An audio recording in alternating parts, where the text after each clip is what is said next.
إن الحمد لله نحمده ونستعينه ونستغفره ونعوذ بالله من شرور أنفسنا ومن سيئات أعمالنا من يهده الله فلا مضل له ومن يضلل فلا هادي له وأشهد أن لا إله إلا الله وحده لا شريك له وأشهد أن محمدا عبده ورسوله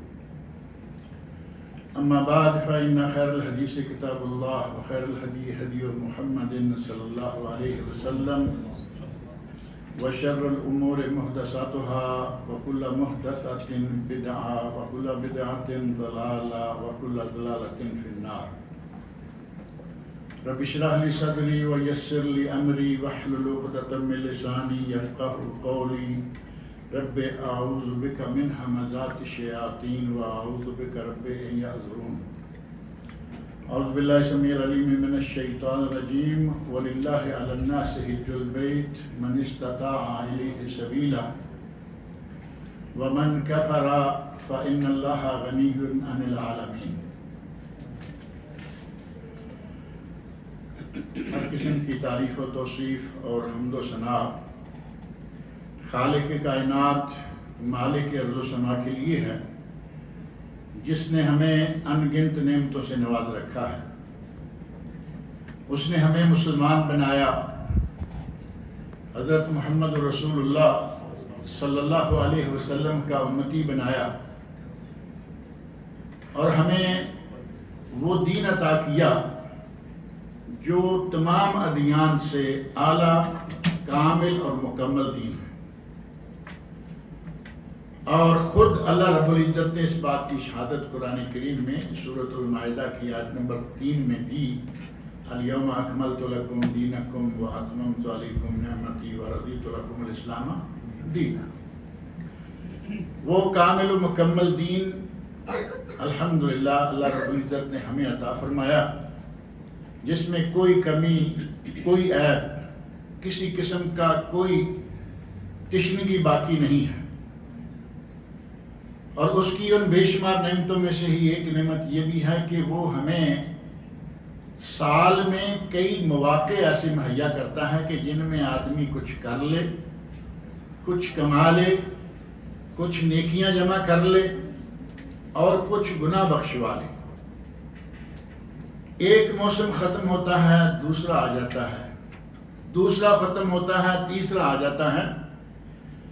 ابھی کل رمضان المبارک چل رہا تھا، یا بہت دیر ہو گئی اس بات کو، کل کی بات ہے نہیں، رمضان المبارک. پرسوں کیا لیتے ہیں حیدرآباد پرسوں، جو کئی سالوں کے بارے میں پرسوں. کل ابھی رمضان المبارک تھا اور تھوڑا پہلے کہہ رہے تھے کہ رمضان آ رہا ہے اور تھوڑی دیر کے بعد رمضان جا رہا ہے اور چلا گیا. اللہ رب العزت نے اس مہینہ میں ہمارے لیے بے شمار برکات، اپنی رحمتوں کے سمندر کھولے ہوئے تھے. ایک رات، اگر صرف ایک رات کوئی عبادت کر لے تو خیر من الف شہر. اس ایک رات کی عبادت 86 سال اور 4 مہینے سے بھی زیادہ، 83 سال اور 4 مہینے سے زیادہ کا ثواب.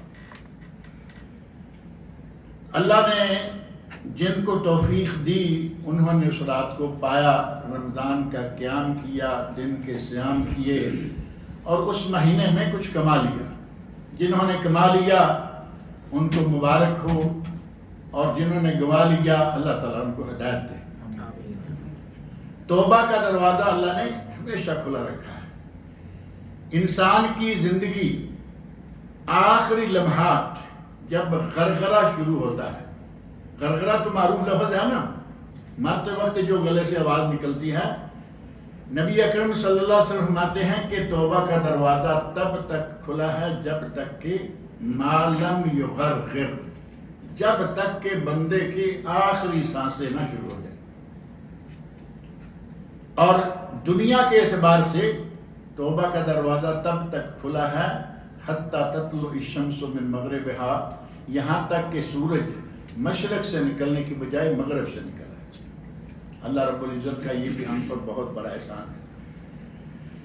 رمضان المبارک کا آخری دن ہوتا ہے اور اگلا دن شوال کا شروع ہو جاتا ہے، اور شوال جو ہے یہ موسم حج کا پہلا مہینہ ہے۔ آپ موسم حج کو ظاہر ہے کہ ہم عموماً ذوالحج میں سمجھتے ہیں کہ چلو ذوالحج میں 10 تاریخ کو حج ہے، عید ہے۔ شوال سے موسم حج شروع ہے۔ اللہ رب العزت نے الحج اشہر معلومات قرآن کریم میں سے اتنا فرمایا، یسألونک عن الحلہ قل ہی مواقیت للناس والحج۔ لوگ آپ سے پوچھتے ہیں اے میرے نبی کہ یہ چاند کیا ہے؟ تو فرمایا کہ ان کو کہہ دو کہ یہ تمہارے حج کے لیے اور تمہارے اوقات کے لیے، تاریخ کیلنڈر دیکھیں اسی چاند سے۔ حج، رمضان اور بہت سارے ایسے کام ہیں جو، بلکہ اگر یہ کہا جائے کہ دین کا ہر کام صرف چاند سے تعلق رکھتا ہے، سورج سے نہیں۔ اور اللہ نے فرمایا الحج اشہر معلومات، اور نبی اکرم صلی اللہ علیہ وسلم نے فرمایا کہ معلومات جو مہینے ہیں وہ شوال، ذوالقعدہ اور ذوالحجہ ہیں۔ حج کا موسم عید کے ساتھ ہی شروع ہو گیا، آج کل وہی موسم چل رہا ہے۔ اور دیکھیں اللہ رب العزت نے کس طرح ان مہینوں میں لوگوں کو نیکیاں کمانے کا موقع دیا ہوا ہے۔ دنیا کے دور دراز ملکوں سے سفر کر کے آ رہے ہیں، دور دراز ملکوں سے۔ اور ساتھ ہی یہ بھی ذہن میں رکھیں کہ ذوالقعدہ شروع ہوتے ہی، آج کل ذوالقعدہ ہے نا، ذوالقعدہ شروع ہوتے ہی ساتھ ہی حرمت والے مہینے شروع ہو جاتے ہیں، اشہر الحرم۔ ان عدت الشہور عند اللہ 12 شہرا فی کتاب اللہ یوم خلق السماوات والارض منہا 4 حرم۔ فرمایا کہ جب سے اللہ رب العزت نے زمین و آسمان کو بنایا ہے، سال کے مہینے 12 ہیں، ان میں سے 4 حرمت والے ہیں۔ قرآن کریم نے 4 کہا، اور نبی اکرم صلی اللہ علیہ وسلم نے حجۃ الوداع کے موقع پر فرمایا کہ وہ 4 مہینے کون کون سے ہیں؟ ثلاث متوالیات، 3 مہینے مسلسل، ذوالقعدہ، ذوالحجہ اور محرم، ورجب مضر الذی بین جمادی و شعبان، اور رجب چوتھا۔ اور یہ اللہ رب العزت کی ایک عجیب تقسیم ہے جسے تھوڑا سا غور سے آپ نے دیکھے کہ یہاں 3 مہینے اکٹھے ہیں اور وہاں 1 مہینہ ہے۔ اہل علم نے اس کے بارے میں بھی لکھا ہے کہ ذوالقعدہ کا مہینہ عرب لوگ، جزیرۃ العرب کے لوگ جو پیدل اور اونٹوں پہ آیا کرتے تھے، ان کو راستے میں چور ڈاکو، یہ مسئلہ جو ہے وہ تو ابھی قریب تک جاری رہا ہے نا، چور ڈاکو لوٹ لیتے تھے۔ اللہ رب العزت نے ذوالقعدہ کے مہینے کو اشہر حرم میں سے شمار کر دیا کہ اس میں کوئی چوری نہیں ہوگی، ڈاکہ نہیں ہوگا، قتل و غارت خون خرابہ نہیں ہوگا۔ لوگ اس مہینے میں سفر کر کے مکہ پہنچ گئے، اور مکہ ویسے ہی اللہ رب العزت نے شروع سے ہی عمل والا بنایا ہوا ہے۔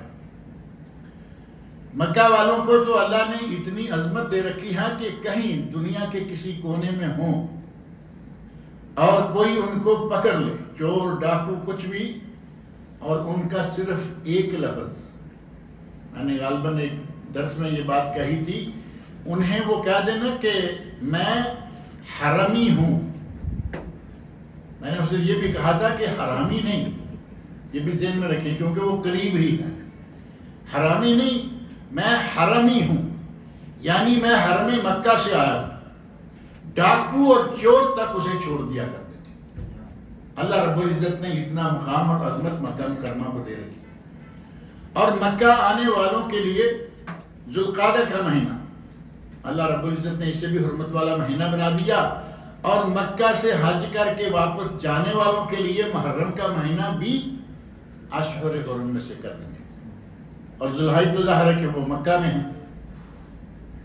ان 3 مہینوں کے اکٹھے حرمت والے ہونے کا یہ سبب ہے کہ حجاج کرام کے لیے آسانی ہو جائے، اور حجاج کرام کو ملک عبدالعزیز رحمۃ اللہ علیہ سعودی عرب کے بانی، تو ظاہر ہے کہ یہ تاریخ تو آپ یقیناً جانتے ہی ہوں گے یا نہیں کبھی پڑھی. آج کل ایک لفظ آپ سنتے رہتے ہیں، پڑھتے رہتے ہیں، بڑی اشتہار بازی، یوم تاسیس، یعنی جس دن تاسیس بنیاد رکھی گئی، فاؤنڈیشن ڈے، نیشنل ڈے ہے سعودی عرب کا، وہ یوم تاسیس ہے. اور سعودی عرب جتنا آج ہے اتنا نہیں تھا، حجاز تھا. اللہ رب العزت نے ملک کو توفیق دی، اور آج جو سعودی عرب ہے یہ اس کے بانی وہ ہے. ملک عبدالعزیز سے قبل امن کا یہ عالم تھا کہ لوٹ لیے جایا کرتے تھے، قافلوں کو لوٹ لیتے، آنے والوں کو، جانے والوں کو، جو جیب میں پائی پیسہ ہے وہ بھی نکال لیتے، اور کہیں بس چلتا تو قتل و غارت بھی کر دیتے، اگر کسی نے تھوڑی ہاتھا پائی کی مار دیا. اور یہاں تک بعض اہل علم نے لکھا اپنی کتب میں کہ اتنی بد امنی تھی کہ کپڑے تک بندے کو اتروا کے جیسے آدمی ذلیل کر کے نکالتا ہے، ننگا کر کے بھگا دیتے تھے. یہ ملک عبدالعزیز رحمہ اللہ کی کوششیں، اور پھر اس کی اولاد خاندان آل سعود، دلوں کے اندر کسی کے کوئی زہر پھیل رہا ہو تو اسے تو کوئی ختم نہیں کر سکتا نا. بعض لوگوں کے اندر پیٹ میں بڑا مروڑ ہے سعودی عرب کے بارے میں، اور بہانے سے برسنا شروع ہو جائیں گے، یہ نہیں کیا، وہ نہیں کیا، یہ کر دیا، وہ کر دیا. یہ آپ اندازہ کریں کہ وہ راستے جو اتنے پر خطر تھے آج وہ کتنے پر امن ہیں. جہاں جانے تک لوگ قربان کر دیتے ہیں، آج الحمدللہ سعودی عرب کے اندر آپ کسی شہر سے کسی شہر کی طرف 24 گھنٹے میں جب چاہے سیٹ پہ بیٹھ جائیں، آپ گاڑی چلائیں، آپ کو کوئی روکنے والا نہیں. اللہ رب العزت اس ملک کو جزائے خیر عطا فرمائے، ان کی اولاد کو بھی اللہ تعالیٰ انہی کے نقش قدم پر چلائے. بہرحال یہ مہینے جو ہیں، یہ موسم جو ہے، یہ موسم حج ہے، اور یہ موسم اشہر حرمت والے مہینوں کا موسم ہے. ان مہینوں میں حرمت کے اعتبار سے بھی نیکی کریں گے ثواب زیادہ، اور اگر کسی کو اللہ رب العزت حج کی توفیق دے دے تو بہت ہی ثواب ہے. اور ہمارے یہاں جو ایک معروف بات ہے وہ ہے عمرہ فی رمضان تعدل حجہ. یہ نبی صلی اللہ علیہ وسلم کا ارشاد ہے کہ رمضان میں عمرہ کریں تو پورے حج کا ثواب ہے. حدیث بھی صحیح ہے اور یہ مسئلہ بھی صحیح ہے، لیکن نبی صلی اللہ علیہ وسلم نے 4 عمرے کیے کل، اور چاروں ذوالقعدہ میں کیے. تھوڑا سا سوچنے والی بات ہے یہ نہیں؟ نبی صلی اللہ علیہ وسلم آیا کہ رمضان میں عمرہ کرو حج کے برابر ثواب ہے، تعدل حجہ. اور ایک روایت میں ہے عمرہ فی رمضان تعدل حجہ معی، رمضان میں عمرہ کرنا ایسے ہے جیسے کسی نے میرے ساتھ حج کیا. اتنا اللہ رب العزت نے رمضان والے عمرے کو مقام دیا ہے. لیکن نبی صلی اللہ علیہ وسلم کے لیے جو مہینہ پسند فرمایا وہ ذوالقعدہ ہے. اس کا مطلب یہ ہوا کہ نبی صلی اللہ علیہ وسلم کے لیے اللہ کبھی کوئی کمتر چیز تو پسند نہیں کرے گا. لہذا جن کے لیے ممکن ہو انہیں ذوالقعدہ میں عمرہ کرنا چاہیے. اور میں بات کر رہا تھا کہ رجب اتنی دور کر دیا، یہ 3 مہینے اکٹھے کر دیا. علماء نے اس کی مصلحت بھی یہ لکھی ہے ہمارے لیے، لوگوں کے لیے، یا اس ماحول کے حساب سے کہ حج کے 3 مہینوں میں حج مکمل ہو گیا، مہینہ آنے کا، مہینہ حج کا، مہینہ جانے کا. اب کیا پورا سال یہ حج کر کے بیٹھ جائیں گے لوگوں سے ڈرتے ہوئے؟ سال میں کم از کم 1 مرتبہ پھر یہ اللہ کا گھر دیکھ لیں رجب کے مہینے میں، جو کہ سال کے درمیان میں ہے. اللہ رب العزت کے ہر کام میں ہمارے لیے مصلحت، ہمارے لیے فائدے ہی فائدے. اور حج وہ عبادت ہے جسے اللہ رب العزت نے ساری زندگی کے لیے ایک ہی مرتبہ فرض کیا ہے. نمازیں دیکھے روزانہ 5 ہیں، روزہ ہر سال 1 مہینہ ہے، زکوٰۃ ہے تو ہر سال ہے، توفیق ہے تو زکوٰۃ نکالے گا، حساب کتاب کرے گا.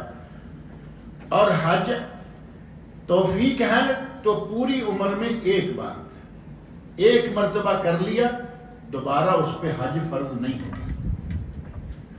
یہ الگ بات ہے کہ نبی اکرم صلی اللہ علیہ وسلم فرمایا کہ حج کیا کرو، عمرہ کرتے رہا کرو، تابعوا بین الحج والعمرہ، حج و عمرہ مسلسل کرتے رہو، فإنہما ینفیان الفقر والذنوب، یہ فقر غریبی کو جلا دیتے ہیں، ختم کر دیتے ہیں، غریبی کو ختم کر دیتے ہیں اور گناہوں کو ختم کر دیتے ہیں، جلا کے رکھ دیتے ہیں۔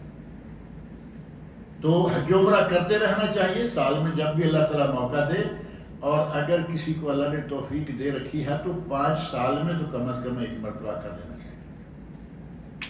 دولت ہے، سکون ہے، آرام ہے، کام میں کوئی ایسی پابندیاں نہیں ہیں، اور 5 سال کے بعد بھی اگر بندہ حج نہ کرے تو ایک قدسی حدیث میں نبی اکرم صلی اللہ علیہ وسلم نے فرمایا ہے ان عبدا صححت له فی جسم، میں نے اپنے بندے کے جسم میں تندرستی دی، صحت دی، ووسعت علیہ فی المعیشہ، اس کی معیشت، روٹی روزی یہ کھلی کر دی، یعنی مال و دولت سے اسے نواز دیا، تمضی علیہ 5 اعوام لا یفد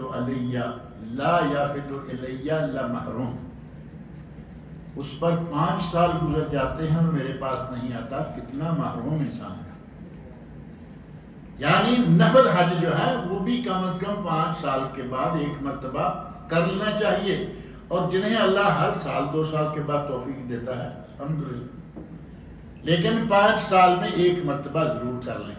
اور سعودی عرب کی جو مہر ہے 5 سال والی، یقیناً اس کے پیچھے یہی حدیث ہے، نہیں تو یہ 4 کی بھی لگا سکتے تھے، 3 کی بھی لگا دیتے، 8 7 کی لگا دیتے، نہیں 5 سال تک۔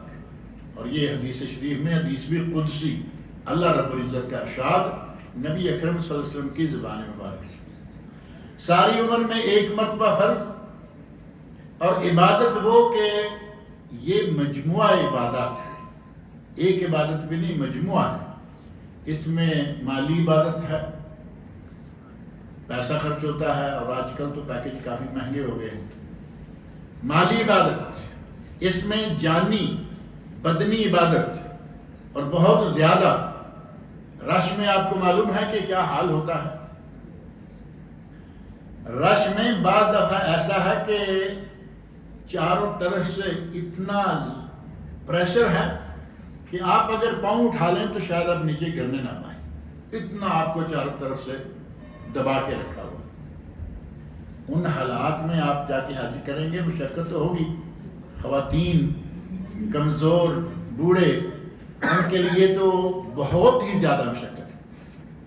یہی وجہ ہے کہ نبی اکرم صلی اللہ علیہ وسلم فرمایا جہاد الکبیر والضعیف والمرأة الحج والعمرہ، کبیر بڑی عمر کا آدمی، ضعیف جو جوان ہے لیکن کمزور ہے، اور عورت جو کہ ہوتی ہی کمزور ہے چاہے کتنی بھی طاقتور ہے۔ صنف نازک اس لیے کہا گیا نا، عورت کو صنف نازک قرار دیا گیا کہ عورت کمزور ہوتی ہے، اور یقیناً کمزور ہوتی ہے مردوں کی نسبت۔ فرمایا ان 3 قسم کے لوگوں کے لیے یہ جہاد ہے، حج عمرہ کرنا جہاد، بڑی عمر کا، کمزور آدمی اور عورت۔ ام المومنین حضرت عائشہ صدیقہ رضی اللہ عنہا فرماتی ہیں یا رسول اللہ نرى الجہاد افضل الاعمال افلا نجاہد، ہم دیکھتی ہیں کہ حج افضل ترین عمل ہے، اور افضل ترین عمل کی بات خود نبی صلی اللہ علیہ وسلم سے سن رکھی ہے۔ آپ سے پوچھا گیا ای العمل افضل، بخاری مسلم وغیرہ کی احادیث، افضل ترین عمل کون سا ہے؟ فرمایا الایمان باللہ ورسولہ، یہ سب سے افضل ترین، یہ تو بنیاد ہے، اس کے بغیر تو اسلام ہی نہیں ہے۔ ثم ایو، پھر کون سا؟ فرمایا اس کے بعد الجہاد فی سبیل اللہ، اب یہ کتنا بڑا عمل ہے جہاد فی سبیل اللہ۔ اور تیسری باری ہے، صحابی نے بار بار پوچھا تو فرمایا حج المبرور، حج مبرور۔ اور دوسری حدیث میں نبی صلی اللہ علیہ وسلم فرماتے ہیں العمرۃ الی العمرۃ کفارۃ لما بینہما، ایک عمرہ دوسرے عمرہ کے درمیان والے جتنے بھی گناہ ہیں ان سب کا کفارہ ہے۔ یعنی آپ نے آج عمرہ کیا، 2 مہینے 4 مہینے 6 مہینے سال، جب اللہ نے توفیق دی پھر عمرہ کیا، درمیانے والے سارے گناہ جو ہیں وہ معاف ہو گئے۔ اور اسی حدیث میں ہے والحج المبرور لیس له جزاء الا الجنہ، حج مبرور کے جزا تو صرف جنت ہی ہے۔ گویا کہ حج مبرور کرنے والے کو جنت کا ٹکٹ مل گیا، جو بہت بڑا انعام ہے۔ اور حج مبرور ہے کیا؟ حدیث میں 2 حدیثوں میں یہ مبرور کا لفظ آیا ہے۔ اہل علم نے مبرور کا ایک تو بڑا مختصر اور بڑا واضح معنی کیا حج مقبول، جو حج قبول ہو جائے وہی مبرور ہے، جسے اللہ قبول کر لے۔ بعد نے کہا کہ حج کر کے واپس آئے، اس کی زندگی میں ایک حسین انقلاب آ چکا ہو۔ پہلے وہ ہر روز داڑھی کے ساتھ جھگڑتا تھا، لڑتا تھا، بلیڈ تلاش کرتا پھرتا تھا، اب سیدھا ہو جائے۔ چھوٹے موٹے گناہ کی پرواہ ہی نہیں کرتا تھا، اب وہ بچنا شروع کر دے۔ نیکی کی طرف اس کی رغبت بڑھ جائے، پہلے سے بہتر ہو کر واپس لوٹے۔ فرمایا یہ ہے حج مبرور۔ اور علامہ عبید اللہ رحمانی رحمۃ اللہ علیہ، اللہ رب العزت ان کی محنتوں کو، کاوشوں کو، ان کے اعمال صالحہ کو قبول فرمائے۔ برصغیر پاک و ہند ہی نہیں بلکہ عرب ممالک میں بھی ان کا بہت نام ہے۔ مشکات دیگر کتابوں کے علاوہ مشکات شریف کی شرح ہے المرآت شرح مشکات، جو 1-2 نہیں 10 سے زیادہ جلدوں میں شائع ہو چکی ہے، اور ابھی اس کا کچھ حصہ باقی ہے۔ عرب لوگ بڑے احترام کے ساتھ اس کتاب کو پڑھتے ہیں، اس کے حوالے دیتے ہیں۔ انہوں نے اپنی اس کتاب میں القراء لأم القرى، بہت خوبصورت کسی عرب نے نام رکھا ہے اپنی کتاب کا، القراء اور ام القرى۔ قراء کا معنی کاف کے نیچے زیر ہو تو میزبانی، اور قرى کاف پر پیش ہو تو مکرمہ، یعنی مکہ مکرمہ جانے والوں کی میزبانی۔ کتاب میں حج عمرہ کے مسائل اور مکہ کے فضائل، اس کتاب کے حوالے سے انہوں نے لکھا کہ یہ جتنی بھی چیزیں ہیں یہ ساری کی ساری حج مبرور کے لیے ضروری ہیں، اور ساری ہی اس میں شامل ہیں۔ اب ظاہر ہے کہ ایک آدمی حج کر کے آ گیا، جیسا حج سے پہلے تھا ویسا ہی اب بھی ہے۔ پہلے بھی کولے کے انجن والی گاڑی کے طرح منہ سے دھواں نکالتا تھا، اور اب بھی نکالتا ہے۔ جیسے گیا تھا ویسے آیا یا نہیں؟ پہلے بھی جو کچھ کرتا تھا وہی کر رہا ہے، بس حج کر کے آ گیا ہے۔ اب اس کے حج کو کیا حج مبرور کہا جا سکے گا؟ اس میں کوئی تبدیلی، کوئی انقلاب نہیں ہے۔ اللہ تعالیٰ اس کے حج کو قبول کرے، لیکن اس قسم کے لوگوں کو سوچنا چاہیے کہ حج کر کے حج کو سنبھال لے۔ اگر کسی نے حج کو سنبھال لیا تو ساری عمر کے لیے یہ ایک ہی حج کا۔ اور میں بات کر رہا تھا کہ حج کتنی مشقت کا عمل ہے۔ حضرت عائشہ رضی اللہ عنہا فرماتی ہیں کہ ہم نے دیکھا یا رسول اللہ کہ افضل ترین اعمال 3 گنے آپ نے، الایمان باللہ، جہاد فی سبیل اللہ اور حج مبرور۔ تو فرمایا کہ ہم جہاد کیوں نہ کریں؟ تو نبی اکرم صلی اللہ علیہ وسلم فرمایا لکن الجہاد لا قتال فیہ الحج والعمرہ، تمہارا جہاد ہے، اور اس جہاد میں کوئی تیر و تلوار، کوئی توپ، کوئی گن، کچھ بھی نہیں چلانا پڑے گا، اور وہ ہے حج و عمرہ۔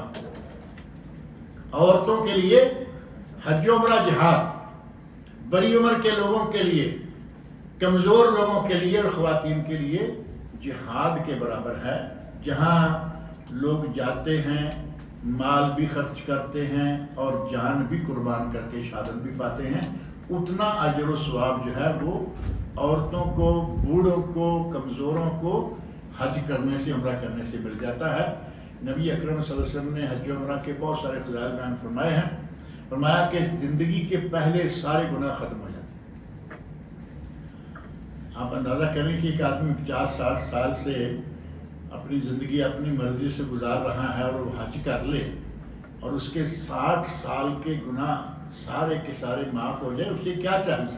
اسے یہ 12,000 والا اور 15,000 والا پیکج خوشی سے لے لینا چاہیے۔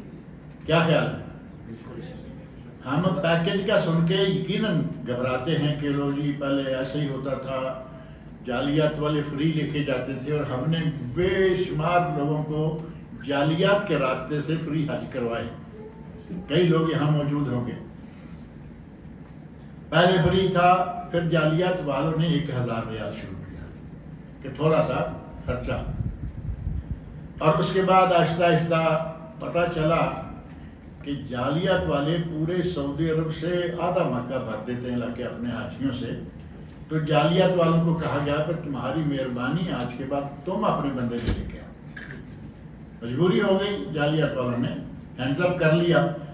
اب جو حج بہت مہنگا ہو چکا ہے، آپ ایک طرف اندازہ کریں کہ 60 سال کے گناہ معاف ہو جائیں، 8,000 10,000 12,000 15,000 کوئی حیثیت رکھتا ہے؟ اللہ رب العزت جنت دے دے، 60 کے بعد تو پھر ڈاؤننگ شروع ہو جاتی ہے نا۔ انسان کی عمر 60 اور 70 کے درمیان ہے، جیسے کہ صحیح حدیث میں بات موجود ہے۔ اعمار امتی بین 60 و 70، میں نے 60 ایسے نہیں کہا۔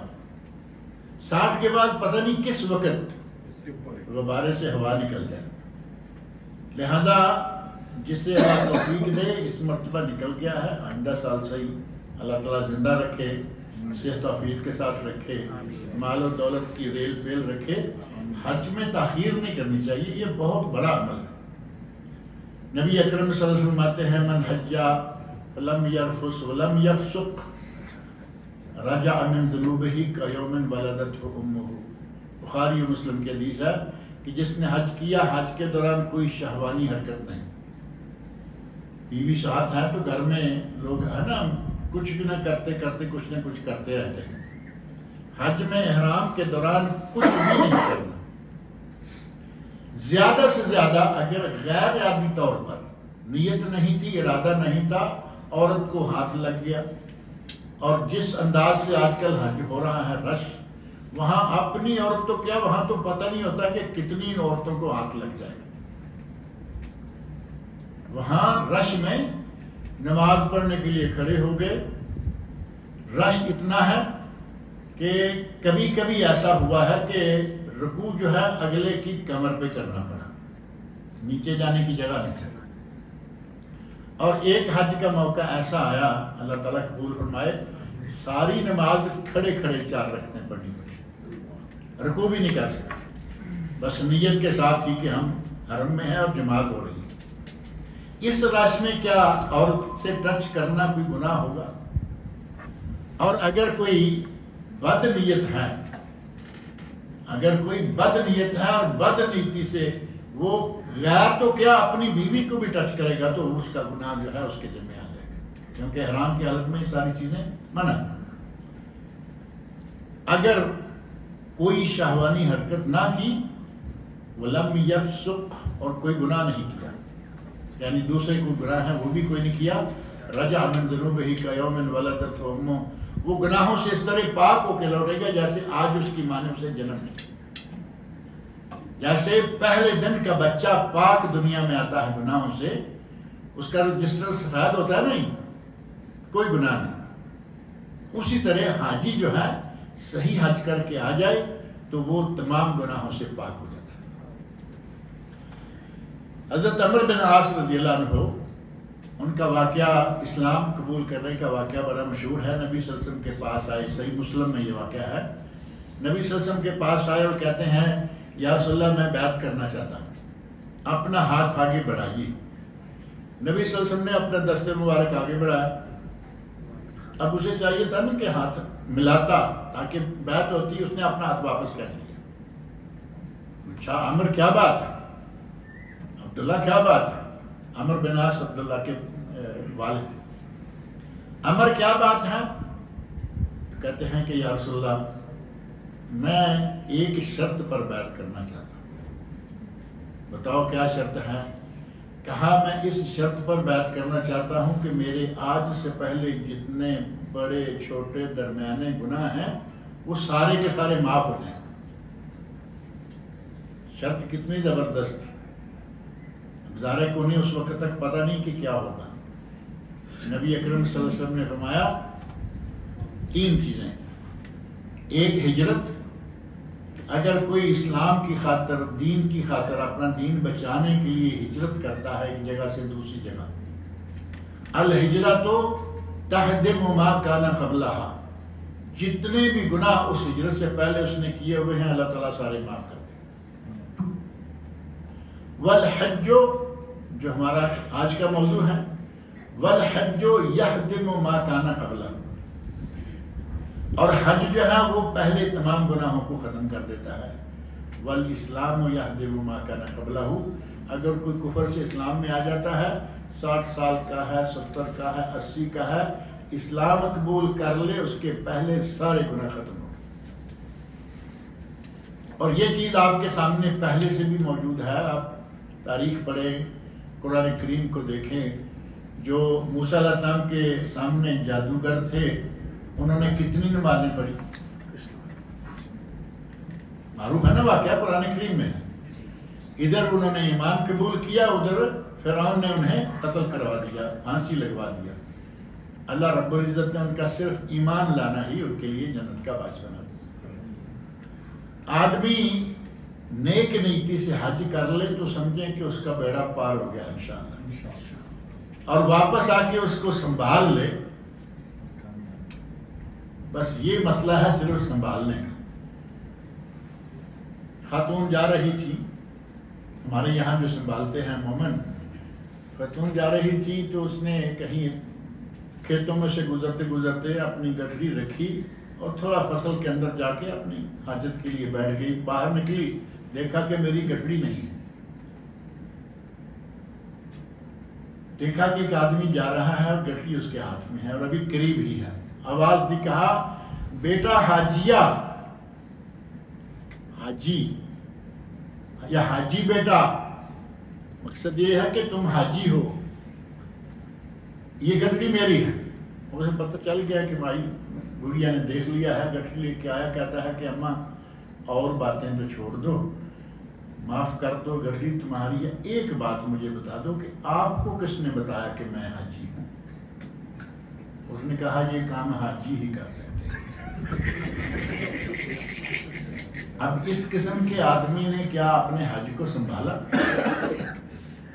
یہ ہے حج کو سنبھالنا کہ حج کر لیا تو اب حج کر لیا، ساری عمر کے گناہ جو ہیں وہ، یہ 2 حدیثیں بخاری مسلم کی، ساری عمر کے گناہ معاف ہو جاتے ہیں۔ حج کے اور بہت سارے مسائل ہیں، لہذا فضائل کا معاملہ یہیں تک رہنے دیتے ہیں۔ اللہ تعالیٰ تمام مسلمانوں کو حج کی توفیق عطا فرمائے، جن لوگوں نے کیا ہے ان کے حج قبول فرمائے اور انہیں مبرور بنائے، اور جنہوں نے ابھی تک نہیں کیا اللہ تعالیٰ ان کو توفیق عطا فرمائے۔ دنیا کے کونے کونے میں مسلمانوں کے دلوں میں ہر وقت تڑپ رہتی ہے کہ ہمیں موقع مل جائے بیت اللہ کو دیکھنے، اور کیوں نہ ہوتی، اللہ رب العزت نے حضرت ابراہیم علیہ السلام کو حکم دیا تھا، وَأَذِّن فِي النَّاسِ بِالْحَجِّ، ابراہیم لوگوں میں اعلان کر دو حج کا، یا تو کا رجالن، لوگ پیدل چلتے ہوئے آئیں گے، وَعَلَى كُلِّ ضَامِرٍ، ہر کمزور، لسی، ماندی، دبلی، پتلی، موٹی، ہر طرح کی اونٹنیوں پہ بیٹھ کے آئیں گے، یاتینک من کل فج عمیق، دنیا کے کونے کونے سے تمہارے پاس حج کے لیے آئیں گے۔ اور وہ بات حضرت ابراہیم علیہ السلام کی اللہ رب العزت نے، علماء نے لکھا، علماء تفسیر میں، کہ قیامت تک آنے والے لوگوں کو جو باپوں کی پشتوں میں تھے یا ماؤں کے شکموں میں تھے، اللہ نے وہ آواز سب کو پہنچا دی، اور جسے جسے وہ آواز پہنچ گئی اللہ رب العزت اسے توفیق دیتا ہے اور وہ حج کے لیے آتا ہے۔ دنیا میں لوگ تڑپ رہے ہیں، آپ خوش نصیب ہیں کہ حج کے گھر کے قریب بیٹھے ہوئے ہیں، اللہ کے گھر کے پاس ہیں۔ یہاں سے تو عمرہ کرنے کی کتنی آسانیاں ہیں، آپ کے دائیں بائیں آفس کھلے ہوئے ہیں، اگر رمضان نہ ہو باقی کوئی بھی مہینہ ہو 60 ریال میں عمرہ، 70 ریال میں عمرہ، 80 ریال میں عمرہ، میرا خیال ہے جو جاتے ہوئے ناشتہ بھی دیتے ہیں، راستے میں کھانا بھی دیتے ہیں، 100 ریال میں عمرہ۔ ہم 100 ریال میں بیٹھ کے 2 آدمی کھانا کھا کے اٹھ جاتے ہیں۔ بہت آسانیاں ہیں، لیکن ان سے اگر کوئی فائدہ اٹھائے، جو اب تک حج نہیں کر چکے وہ نیت کر لیں کہ انشاءاللہ اگلے سال یہ ہم پیکج لیں گے جتنے کا بھی ہو۔ حجاج کرام کو حج پر روانگی کے لیے پہلے 2 3 4 کام کرنے ضروری ہیں۔ ان میں سے ایک کام یہ ہے کہ یہ نیت کر لیں کہ ہم حج صرف اللہ کے لیے کریں، لوگوں کے لیے دکھلاوا نہیں۔ ایسا نہ ہو کہ لوگ جی ہمارے محلے کے سارے لوگوں نے حج کر لیا، میں نے اگر نہ کیا تو لوگ کہیں گے کہ پیسہ بھی بہت ہے اور حج نہیں کرنا۔ اب اس نے کیا اللہ کے لیے حج کیا؟ اس نے لوگوں سے ڈرتے ہوئے شرم کے مارے حج کیا، جو کہ اللہ کے لیے نہیں۔ صرف اللہ کے لیے حج کرے اخلاص کے ساتھ۔ وما امروا الا ليعبدوا الله مخلصين له الدين، سورۃ البینہ کی آیت نمبر 5 30ویں پارے۔ ہر کام ہمیں صرف اللہ کے لیے دین کا کام کرنا چاہیے۔ حج کو اللہ کے لیے کریں اور حج پر نکلنے سے پہلے توبہ طائب ہو جائیں کہ یا اللہ جو کچھ ہو گیا ہو گیا، اب میں تیرے گھر آ رہا ہوں، اللہ کے گھر آ رہا ہوں۔ وہ میں نے حدیث ابھی ذکر کیا نا، تمضی علیہ 5 اعوام لا یافد علیہ، 5 سال گزر جاتے ہیں پھر بھی یہ میرے پاس نہیں آتا۔ اہل علم نے اس کی شرح میں لکھا ہے کہ یہ حج کا سفر بیت اللہ کا سفر نہیں، کس طرف اور کس کے لیے سفر ہے؟ اللہ کے لیے۔ لا یافد علیہ، میرے پاس نہیں آتا۔ اللہ رب العزت نے اس سفر کو اتنا مبارک کر دیا اس جملے کے ذریعے کہ بندہ مکے نہیں جاتا، بندہ اللہ کی طرف سفر کر رہا ہے، اس لیے اس کو اللہ کا مہمان بھی کہا گیا۔ حاجی کو ضیوف الرحمان تو کہتے ہیں نا یہاں۔ نبی اکرم صلی اللہ علیہ وسلم نے فرمایا ہے 3 لوگ وفد اللہ ثلاثہ، 3 لوگ اللہ کا وفد ہیں، اللہ کے مہمان ہیں۔ وفد کا معنی یہاں ڈیلیگیشن کرتے ہیں نا، آپ اندازہ کریں ڈیلیگیشن اگر کوئی جا رہا ہے، جہاز اسپیشل، جہاز میں جانے کے لیے راستہ اسپیشل، سارے لوگ ادھر جا رہے ہیں، اسے ادھر سے اندر لے گئے۔ ایئرپورٹوں پہ تو آپ دیکھتے ہی ہیں نا، وی آئی پی گیٹ، وی آئی پی لاؤنج، سارا کچھ۔ اللہ رب العزت نے بندے کو اپنا مہمان بنایا ہے، اور اس سے بڑا وی آئی پی اور کون ہوگا؟ وفد اللہ ثلاثہ، اللہ کا وفد 3 قسم کے لوگ، الحاج والمعتمر والقاضی، جہاد سے جہاد کر کے آنے والا، حج کر کے آنے والا، عمرہ کر کے آنے والا، یہ تینوں اللہ کے مہمان ہوتے ہیں۔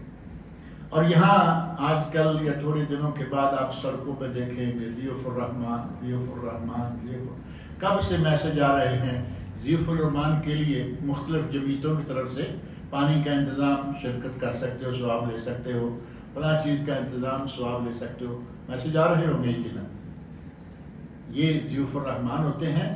ضیوف الرحمان جب بن کے جائیں تو ذرا سنبھل کے بن کے جائیں، پہلے گناہوں کی اللہ سے معافی مانگ لیں، اور وہاں جانے کے لیے ہمارے کچھ لوگ جو ہے بڑا اسپیشل انتظام کرتے ہیں کہ سیفٹی رکھ لی ہے، کینچی رکھ لی ہے۔ کرنا کیا ہے، جہاں بس رکے گی وہیں داڑھی کو موڑیں گے۔ ایک دن کا سفر ہے، ایک دن کا سفر ہے، عمرہ کیا اور ان کے پاس ابھی آگے 1 2 3 دن ہے، روزانہ داڑھی موڑ رہے ہیں۔ یہ حج کی تیاری ہے، اللہ تعالیٰ سے ڈرنا چاہیے۔ نبی اکرم صلی اللہ علیہ وسلم کا حکم ہے اوفوا اللحیٰ، داڑھیوں کو بڑھاؤ، اور یہ حج کے سفر میں بھی داڑھی کو نہیں چھوڑ رہا۔ اللہ تعالیٰ ایسے لوگوں کو ہدایت فرمائے۔ سونے کا چین گلے میں ہے، انگوٹھی ایک پہنی ہوئی ہے، اور کچھ لوگوں نے ایک بریسلٹ، لیڈیز کے تیرے سارے کام کیے ہوئے ہیں۔ میرا خیال ہے کہ تھوڑا سا اور چیزیں ڈال لے تو پوری لیڈیز، یہ حج کے لیے جا رہے ہیں۔ ان زیب و زینتوں کو چھوڑے اللہ کے گھر جا رہے ہیں، 7 دن سے اللہ کے گھر جا رہے ہیں، کسی ناجائز چیز کا آپ کے جسم پر نظر آنا غلط۔ اور یہ سونا جو ہے اس کو اللہ کے نبی نے مردوں کے لیے حرام کیا، عورتوں کے لیے حلال کیا، عورتیں پہنیں جتنا پہنیں، لیکن خواتین کو بھی حج پر جاتے ہوئے اتنا زیادہ اپنے آپ کو سونے سے نہیں لاد لینا چاہیے۔ خواتین کے بارے میں سننے میں آتا ہے، کہتی ہے نہیں سونا تو لے کے جائیں گے، وہاں عید آئے گی تو عید کے دن پہنیں گے، عید بھی اسی سفر کے دوران آ جائے گی، اپنا سونا بچائیں، کہیں ایسے کوئی نیچر لے کے نکل جائے گا۔ وہاں زیب و زینت مطلوب نہیں ہے، وہاں سادگی مطلوب ہے، سادگی سے جائیں، ان چیزوں سے بچیں، اور پورے سفر کے دوران جانے سے پہلے اگر کسی کی امانت آپ کے پاس ہے اس کی ذمہ داری لگائیں، امانت واپس کریں یا کسی کو ذمہ داری لگائیں۔ اور ایک بڑا مشکل کام یہ ہے کہ حج پہ جا رہے ہیں تو جس کے حقوق مارے ہوئے ہیں وہ واپس کریں۔ مشکل ہے یا نہیں؟ کہتے ہیں کہ چیل کے گھونسلے سے گوشت واپس نہیں ملتا۔ اب یہ وہی گوشت ہے جو ہمارے لوگ کھاتے ہیں اور چیل کی طرح کھاتے ہیں۔ اب اگر کہیں کہ میں حج کرنے جا رہا ہوں، میں نے جس کے ساتھ گھوٹالا کر رکھا ہے اس کے پیسے واپس کروں تو پھر وہ گیا کام سے، لیکن جب تک یہ کام کر نہیں لیتا تب تک اس کا حج صحیح نہیں ہوتا۔ اللہ رب العزت نے قرآن کریم میں ارشاد فرمایا ہے، یامرکم ان اللہ یامرکم ان تعدوا الامانات الی اہلہا، امانتیں لوگوں کو واپس کرو۔ اور یہ تو امانت بھی نہیں ہے، یہ تو زبردستی پیسہ مارا ہوا ہے، حق سلب کیا ہوا ہے، وہ سارے حقوق واپس کریں۔ اور سفر کے دوران ضروری چیزوں میں سے ایک چیز بہت ضروری ہے کہ کتاب اللہ اور سنت رسول کے خلاف کوئی عمل نہ ہو۔ حج کے ارکان کے علاوہ بھی تو زندگی وہاں ہوگی نا، ہفتہ ہوگا، 10 دن ہوں گے، 4-6 دن ہوں گے، کم از کم 6 دن تو ہوتا ہی ہے نا حج، 8، 9، 10، 11، 12 اور 13، کم از کم ان 6 دنوں میں۔ اور باقی زندگی میں کتاب اللہ سنت رسول کو سامنے رکھیں، اور شرک اور بدعات جو کہ بہت ہی مہلک گناہ ہیں۔ نبی صلی اللہ علیہ وسلم نے جب بھی بڑے گناہوں کی گنتی کر کے دکھایا، الا انبئکم باکبر الکبائر، کیا میں تمہیں بڑے گناہوں میں سے بھی سب سے بڑے گناہ گن کر نہ دکھاؤں؟ الاشراک باللہ، سٹارٹ کیا شرک، اجتنبوا السبع الموبقات، 7 مہلک گناہوں سے بچو، الشرک باللہ، اللہ کے ساتھ شرک کرنا۔ اور نبی اکرم صلی اللہ علیہ وسلم فرمایا ہے کہ تم میں سے جو میرے بعد زیادہ دیر زندہ رہے گا وہ بڑے اختلافات دیکھے گا، اس وقت تم نے کیا کرنا ہے، علیکم بسنتی و سنت الخلفاء الراشدین المہدیین من بعد، تمسکوا بها وعضوا علیہا بالنواجذ، دانتوں میں جیسے دبا کے کوئی چیز پکڑی جاتی ہے، فرمایا کہ میری اور میرے خلفاء کی سنت کو اس طرح پکڑ کریں۔ ہماری پاکستان انڈیا کے لوگوں کی خاص طور پر، بنگلہ دیش والے تو یہاں ہوں گے نہیں، وہ ہم سے بھی کئی گزرے ہیں، یہ 3 ملک ایک ہی تو ملک تھا اصل میں، پاکستان، انڈیا، بنگلہ دیش، یہ تو ہے ہی ایک نا، تقسیم تو بعد میں ہوئے، کچھ 47 میں ہوئے، کچھ 71 میں آگے ہو گئے، اور پتہ نہیں آگے کیا ہوگا۔ تو یہ چھوٹے چھوٹے ملک بنتے جا رہے ہیں بڑے ملک سے۔ ہمارے ملک کا ماحول یہ ہے کہ انسان کی، مسلمان کی زندگی شب و روز 24 گھنٹے، مہینہ پورا اور پوری عمر اتنی بدعات میں مبتلا ہیں کہ تعجب آتا ہے۔ اتنی بدعات، سنتیں ان بدعات کے نیچے دبتی جا رہی ہیں، چھوٹتی جا رہی ہیں، اور بدعات اتنا زوروں سے۔ یہ سونے کا پہننا یا ایک انگوٹھی جو جائز ہے چاندی کی، آپ وہاں دیکھیں گے کہ اپنے آپ کو بڑا ولی شمار کرنے والا 5 دونوں ہاتھوں کی 5 انگل میں انگوٹھیاں ہیں، اور ایک ایک انگلی میں 2 3 انگوٹھیاں ہر رنگ کی۔ یہ جی پریشیس سٹون ہے، یہاں کہتے ہیں احجار کریمہ، عرب میں. یعنی یہ بڑے معزز پتھر ہیں جو پہنے ہوئے ہیں.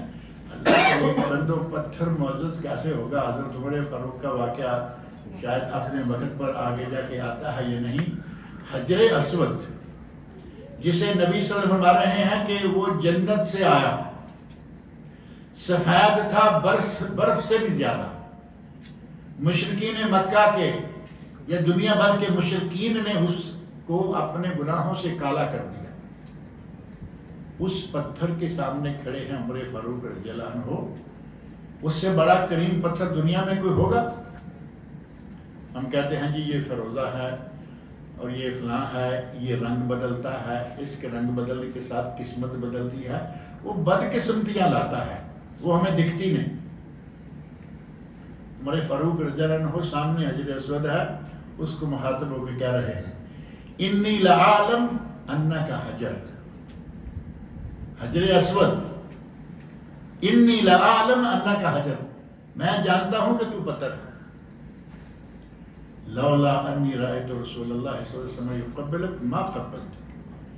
اگر میں نے کبھی نبی صلی اللہ علیہ وسلم کو تجھے بوسہ دیتے ہوئے نہ دیکھا ہوتا، میں کبھی تجھے بوسہ نہ دیتا.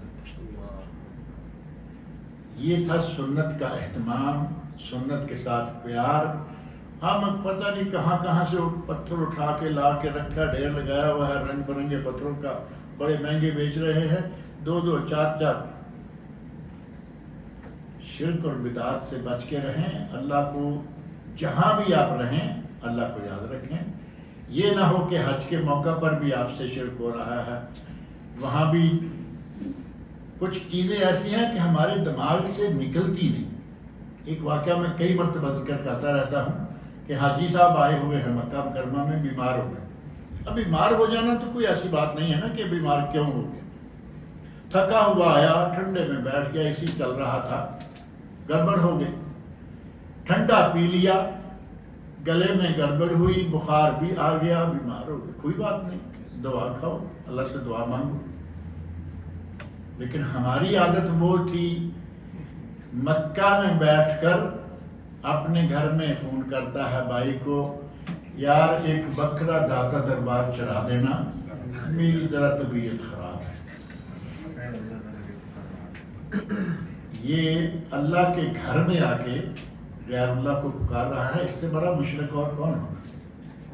شرک کی جتنی بھی اقسام ہیں ان سے بچیں اور اپنے گھر سے بسم اللہ پڑھ کے نکلیں. گھر سے روانگی کے لیے گھر والوں کو دعا دے کے نکلیں. استودعکم اللہ الذی لا تضیع ودائعہ، میں تمہیں اللہ کے سپرد کر کے جا رہا ہوں جس کے سپرد کی گئی چیز کبھی ضائع نہیں ہوتی.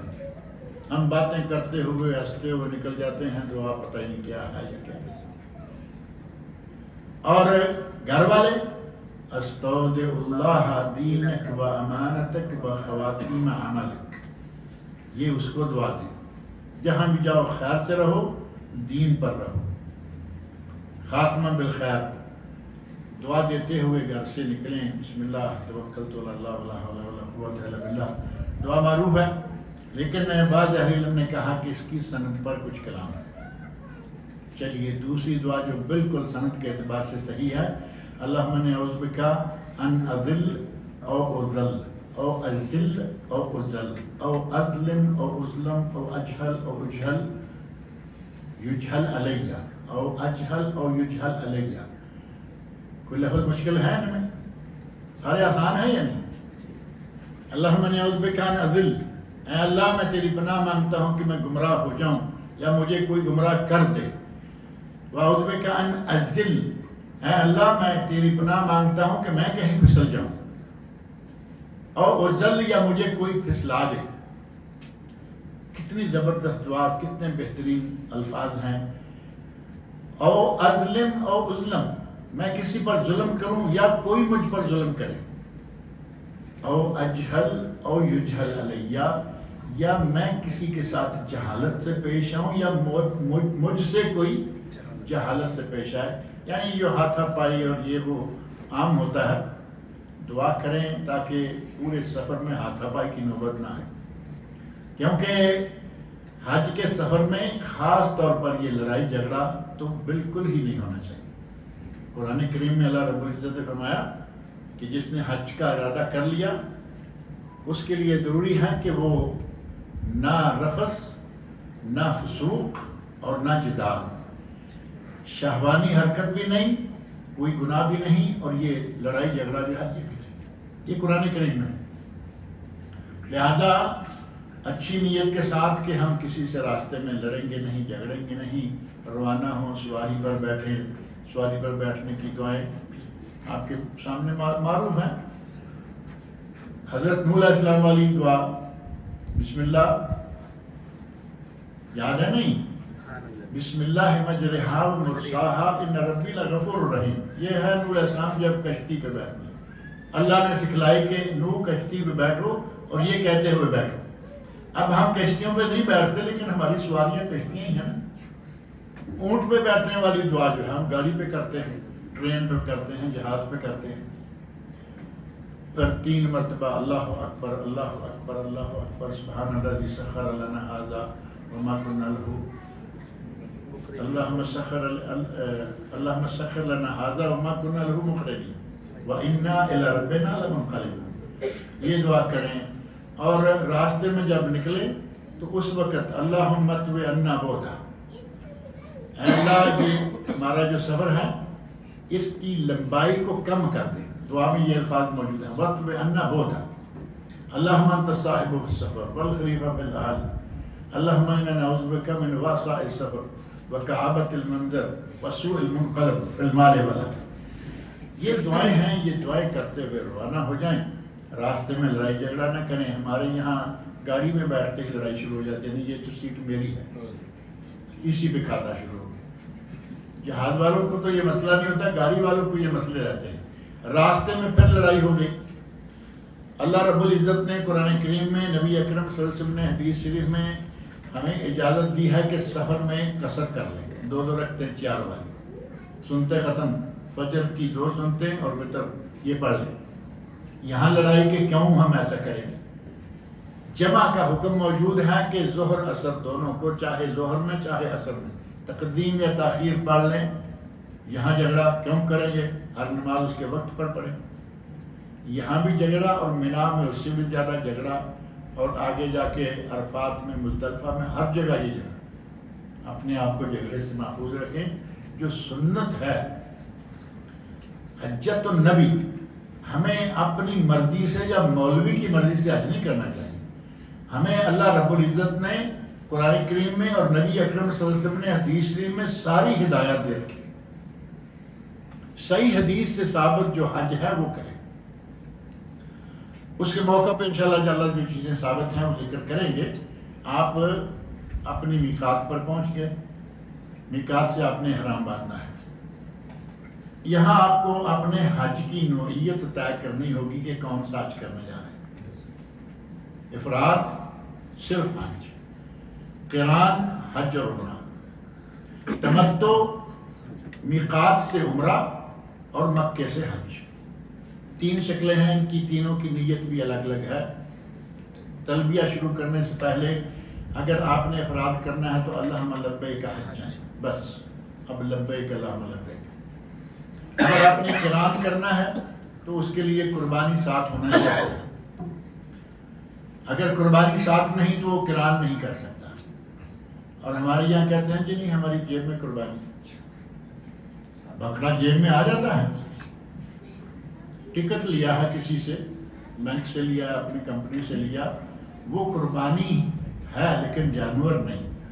جانور ساتھ ہو تو پھر وہ قران کرے، نہیں تو نبی اکرم صلی اللہ علیہ وسلم جن لوگوں نے جانور ساتھ لائے بغیر قران کی نیت کر لی تھی، صفا مروہ میں پہلی صحیح کے ساتھ ہی آپ نے ان کی نیت کینسل کروا دی تھی۔ کہا کہ آپ عمرہ کر کے احرام کھول دو، تم تمتع کرو۔ قربانی ہے تو کہا کہ وہ احرام میں رہو اور 10 تاریخ تک احرام میں ہو رہے۔ یہ ہے قران، اس کا ہے اللہ میں لبیک حجن و عمرہ، یہ دونوں کا اکٹھی نیت ہے۔ اور اگر تمتع ہے تو میقات سے اللہ میں لبیک عمرہ، اور مکہ میں پہنچ کے 8 تاریخ کو جب پھر دوبارہ احرام باندھیں گے تو اس وقت اللہم لبیک حجا۔ نیت کا مسئلہ کلیئر ہے یا نہیں؟ اور عموماً لوگ حج تمتع کرتے ہیں، افضل ترین حج بھی حج تمتع ہی ہے، کیونکہ نبی صلی اللہ علیہ وسلم نے احرام باندھ لیا حج قران کا، لیکن جو مشقتیں پیش آئیں اس کو دیکھتے ہوئے اسی صفا مروہ کے درمیان ہی آپ نے فرمایا لو استقبلت من امری مستدبرت، اگر مجھے جو چیزیں اب معلوم ہوئی ہیں پہلے معلوم ہوتی لما سقط الہدی، تو میں قربانی ساتھ نہ لاتا، بلکہ یہاں سے قربانی لے کے اپنا حج تمتع کرنا۔ نبی صلی اللہ علیہ وسلم نے تمنا فرمائی ایک چیز سامنے موجود ہے، یہ اچھی ہوگی یا جس کی آدمی اسے دیکھتے ہوئے تمنا کرے؟ سامنے مالٹا پڑا ہوا ہے اور تمنا بندہ کر رہا ہے کہ مجھے ایپل مل جاتا، سیب مل جاتا، تو دونوں میں سے کون سا اچھا ہے؟ مالٹا تو پڑا ہوا ہے، تمنا ہے سیب کی۔ نبی اکرم صلی اللہ علیہ وسلم نے تمنا فرمائی تمتع کی، اس لیے علماء نے کہا کہ افضل ترین حج تمتع ہے۔ یہاں سے آپ نے احرام باندھنا ہے، احرام باندھنے کا طریقہ بڑا آسان ہے، 2 چادریں مردوں کے لیے، عورتوں کا جو بھی لباس ہے وہ سارا احرام ہے، اور خواتین کے لیے نقاب باندھنا، جو ایک نوز پیس ایسے عربوں کے یہاں بنا ہوا ہوتا ہے نا، آپ نے دیکھا ہوگا میرے خیال میں، وہ فرمایا کہ وہ نہیں باندھنا، اوپر سے سر سے کپڑا گرا کے پردہ کر لیں، پردہ کرنا ہوگا لیکن وہ باندھنا نہیں۔ کسی نے دیکھا ہے وہ جو میں نوز پیس کہہ رہا، ہاں، وہ پوری شکل جو ہے نا وہ یہ بنتی ہے ایسے، یہاں پیچھے سے یہ رسی گئی ہے وہ باندھی ہوئی ہوتی ہے، اور جیسے ابھی دیکھیں اسپیکر میں میری آواز بھی بدل گئی ہے نا، وہ خواتین بات کرتی ہیں تو ان کی آواز بھی پھر اور ہی ہو جاتی ہے، اور بدو عورتیں وہ مستقل 24 گھنٹے باندھی رکھتی ہیں گھر میں، اوپر والا نکال لیا ہے لیکن وہ باندھا ہوا ہے عادی۔ فرمایا کہ عورت احرام کی حالت میں وہ نقاب نہیں باندھے گی۔ ہماری عورتوں نے سمجھ لیا کہ اب چھٹی، مولویوں نے بھی کہا کہ حج میں احرام میں منہ ننگا رکھو، بہت غلط بات ہے، بلکہ یہ کہنا چاہیے کہ یہ بہت غلط فہمی ہے۔ نبی صلی اللہ علیہ وسلم کے ساتھ جن عورتوں نے حج کیا ان کے بیانات کتب حدیث میں صحیح سند سے موجود ہے، پتہ نہیں ہمارے مولویوں کو کیوں نظر نہیں آتے۔ ان کے بیانات موجود ہیں کہ ہم نبی اکرم صلی اللہ علیہ وسلم کے ساتھ ہوتے اور جا رہے ہیں، اگر کوئی قافلہ غیر محرم عورتوں کا، اجنبیوں کا، عربی میں جو لفظ ہے اجنبی، اگر اجنبیوں کا کوئی قافلہ آ جاتا صدلت احدانا من جلبابها علی راسها، تو ہم اپنے سر کے کپڑوں کو گرا کر پردہ کر لیتے۔ ہمارے یہاں جو پاکستان انڈیا میں برقع چلتا ہے اس میں یہ پیس ہوتا ہے یا نہیں اوپر والا، لیکن وہ ہمارے مولویوں نے پیس بھی نکلوا دیا کہ حج کے لیے آنا ہے تو اس کو بھی چھوڑو، بلکہ کہتے ہیں کہ یہاں کپڑا لگنا ہی نہیں چاہیے، پتہ نہیں کہاں سے یہ مسئلہ نکال لیا ہے انہوں نے۔ وہ پی کیپ کہتے ہیں کیا کہتے ہیں، وہ جو عجیب سی ٹوپی ہوتی ہے، ہم نے کئی ایسے دیکھی خواتین وہ ٹوپی پہنی اور اس کے اوپر سے پردہ کیا، اس ٹوپی کی کوئی ضرورت نہیں ہے۔ اللہ کے نبی کو کیا یہ معلوم نہیں تھا؟ صحابیات جو ساتھ حج کر رہی ہیں یہ نہیں معلوم کہ انہوں نے کپڑا گرایا ہوا ہے اور چہرے پہ لگتا ہوگا، ناک پہ، پیشانی پہ، رخساروں پہ، ٹھوڑی پہ، کسی کو نہیں کہا کہ تم بھائی اس کے نیچے کوئی ایسی چیز باندھ کے رکھو۔ عورتوں کے لیے یہ خاص مسئلہ ہے۔ اور دوسرا، لا تنتقب المرأة ولا تلبس القفازین، جو ہاتھوں کے دستانے ہیں وہ عورتیں نہ پہنیں۔ پردہ کرنا ہے تو اپنا وہ برقع جو ہے اس کو صحیح رکھیں۔ خواتین میں یہ عام ہے کہ وہ پردہ دار عورتوں کے جو ہاتھ کے حصے ہیں یہ کافی لمبے ہوتے ہیں تاکہ ہاتھ بھی پردے میں رہیں۔ اور مردوں کے لیے 2 چادریں، اور جوتے کے لیے لوگ بڑے پریشان ہوتے ہیں جی اس میں تو سلائی نظر آ رہی ہے، پلاسٹک کا جوتا ہے اور اس میں کمپنی کی طرف سے وہ جو اندر ڈیزائن بنا ہے اس میں دھاگا کا ڈیزائن ہوتا ہے، تو کیا وہ سلائی ہوتی ہے؟ وہ تو مشینوں نے فکس کر رکھا ہے، ڈیزائن بنایا ہوا، یہ اس میں سلائی نظر آ رہی، وہ فلاں حصہ ننگا ہونا چاہیے، فلاں ڈھکا ہوا ہونا چاہیے، جسے آخر لا کے کینچی چپلی جو ہے وہ ہمارے مولوی حضرات نے پکا کر دیا کہ کینچی چپلی تو سمجھتے ہیں نا، باتھ روم والی چپل، ایسی کسی قسم کی کوئی پابندی نہیں ہے، صرف ایک پابندی ہے کہ آپ کا جوتا ٹخنوں کو نہ ڈھانپے، بس۔ اگر ٹخنے کھلے ہیں، نیچے کسی قسم کا بھی جوتا ہوگا، احرام کی حالت میں آپ پہن سکتے ہیں۔ بلکہ اگر جوتا صحیح ہو تو اس کے ساتھ نماز پڑھی جا سکتی ہے یا نہیں؟ تو پھر احرام میں وہ جوتا کیوں نہیں پہنا جا سکتا؟ ٹخنا چونکہ نماز کے لیے اوپر سے جانے والا کپڑا ٹخنے کو نہیں ڈھانپے گا، اور احرام میں نیچے سے آنے والا وہ نہیں ڈھانپے گا، اسی لیے مردوں کو جرابیں پہننے کی بھی اجازت نہیں ہے۔ خواتین جرابیں پہنیں، جو چاہے کپڑا پہنیں۔ اور عورتوں نے جو میں اپنے لیے میں اپنا احرام خاص بنا لیا ہے، آج کل ایک بنایا احرام آ رہا ہے، انہوں نے کہا کہ یہ کیا مرد دو چادریں لیے پھرتے ہیں، ہمیں بھی کوئی اپنا ڈیزائن بنانا چاہیے۔ بنوا لیا کر مختلف رنگوں میں، لیکن ایک اسپیشل سا ڈیزائن ہے، اس میں یہ ٹوپی الگ ہے اور کیا کیا ہے۔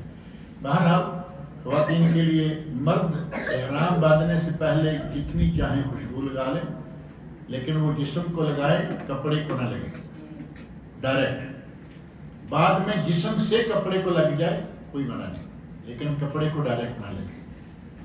یہ نیت کرنے سے پہلے یہ کام کر لیں۔ جب آپ نے لبیک کا عمرہ، لبیک کا حج کچھ کہہ لیا، اب اس کے بعد خوشبو لگانا جو ہے وہ منع ہو گیا، اور یہ محرمات میں سے جو احرام کی حالت میں ممنوع امور ہے۔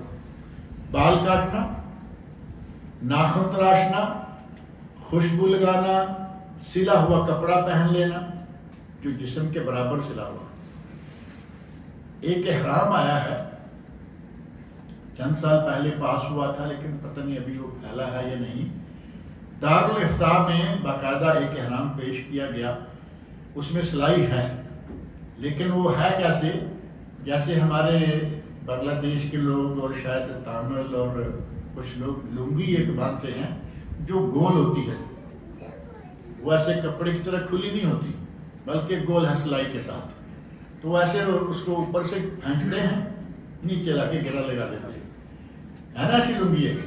وہ احرام جو ہے اس میں نیچے والی چادر کو اس طرح سلائی لگائی گئی، اور اوپر والی جو چادر دینی ہے اس کو ایسے طریقے سے یہاں ایک بٹن لگایا گیا کہ جب چاہیں کندھا ننگا ہو جائے اور جب چاہیں کندھا ڈھانپ لیں، اور دارالافتاء نے اس احرام کو پاس کیا۔ کیوں؟ جسم کے برابر سلا ہوا کپڑا پہننا منع ہے، اور وہ جسم کے برابر تو نہیں ہے نا، وہ تو ایسے ہے جیسے آدمی تندور میں داخل ہو گیا ہے، نیچے سے کھلا ہے سارا۔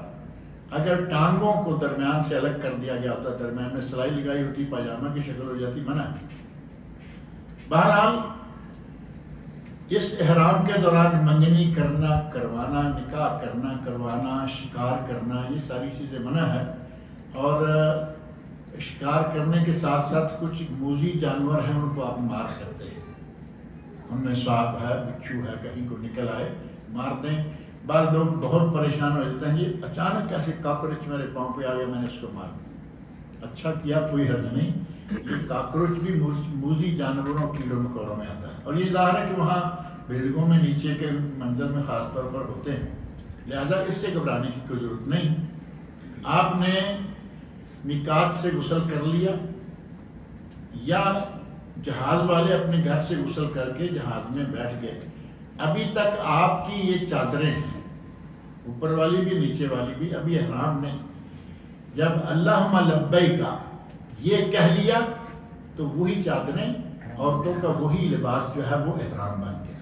اب پابندیاں شروع ہو گئی، ان پابندیوں میں سے چند ایک جو میں نے ذکر کی ہے، یہ پابندیاں ہیں، کچھ اور بھی اسی طرح کی پابندیاں ہیں، اور ساتھ ہی کچھ جائز امور ہیں جسے ہم نے پابندیاں بنا لیا ہے۔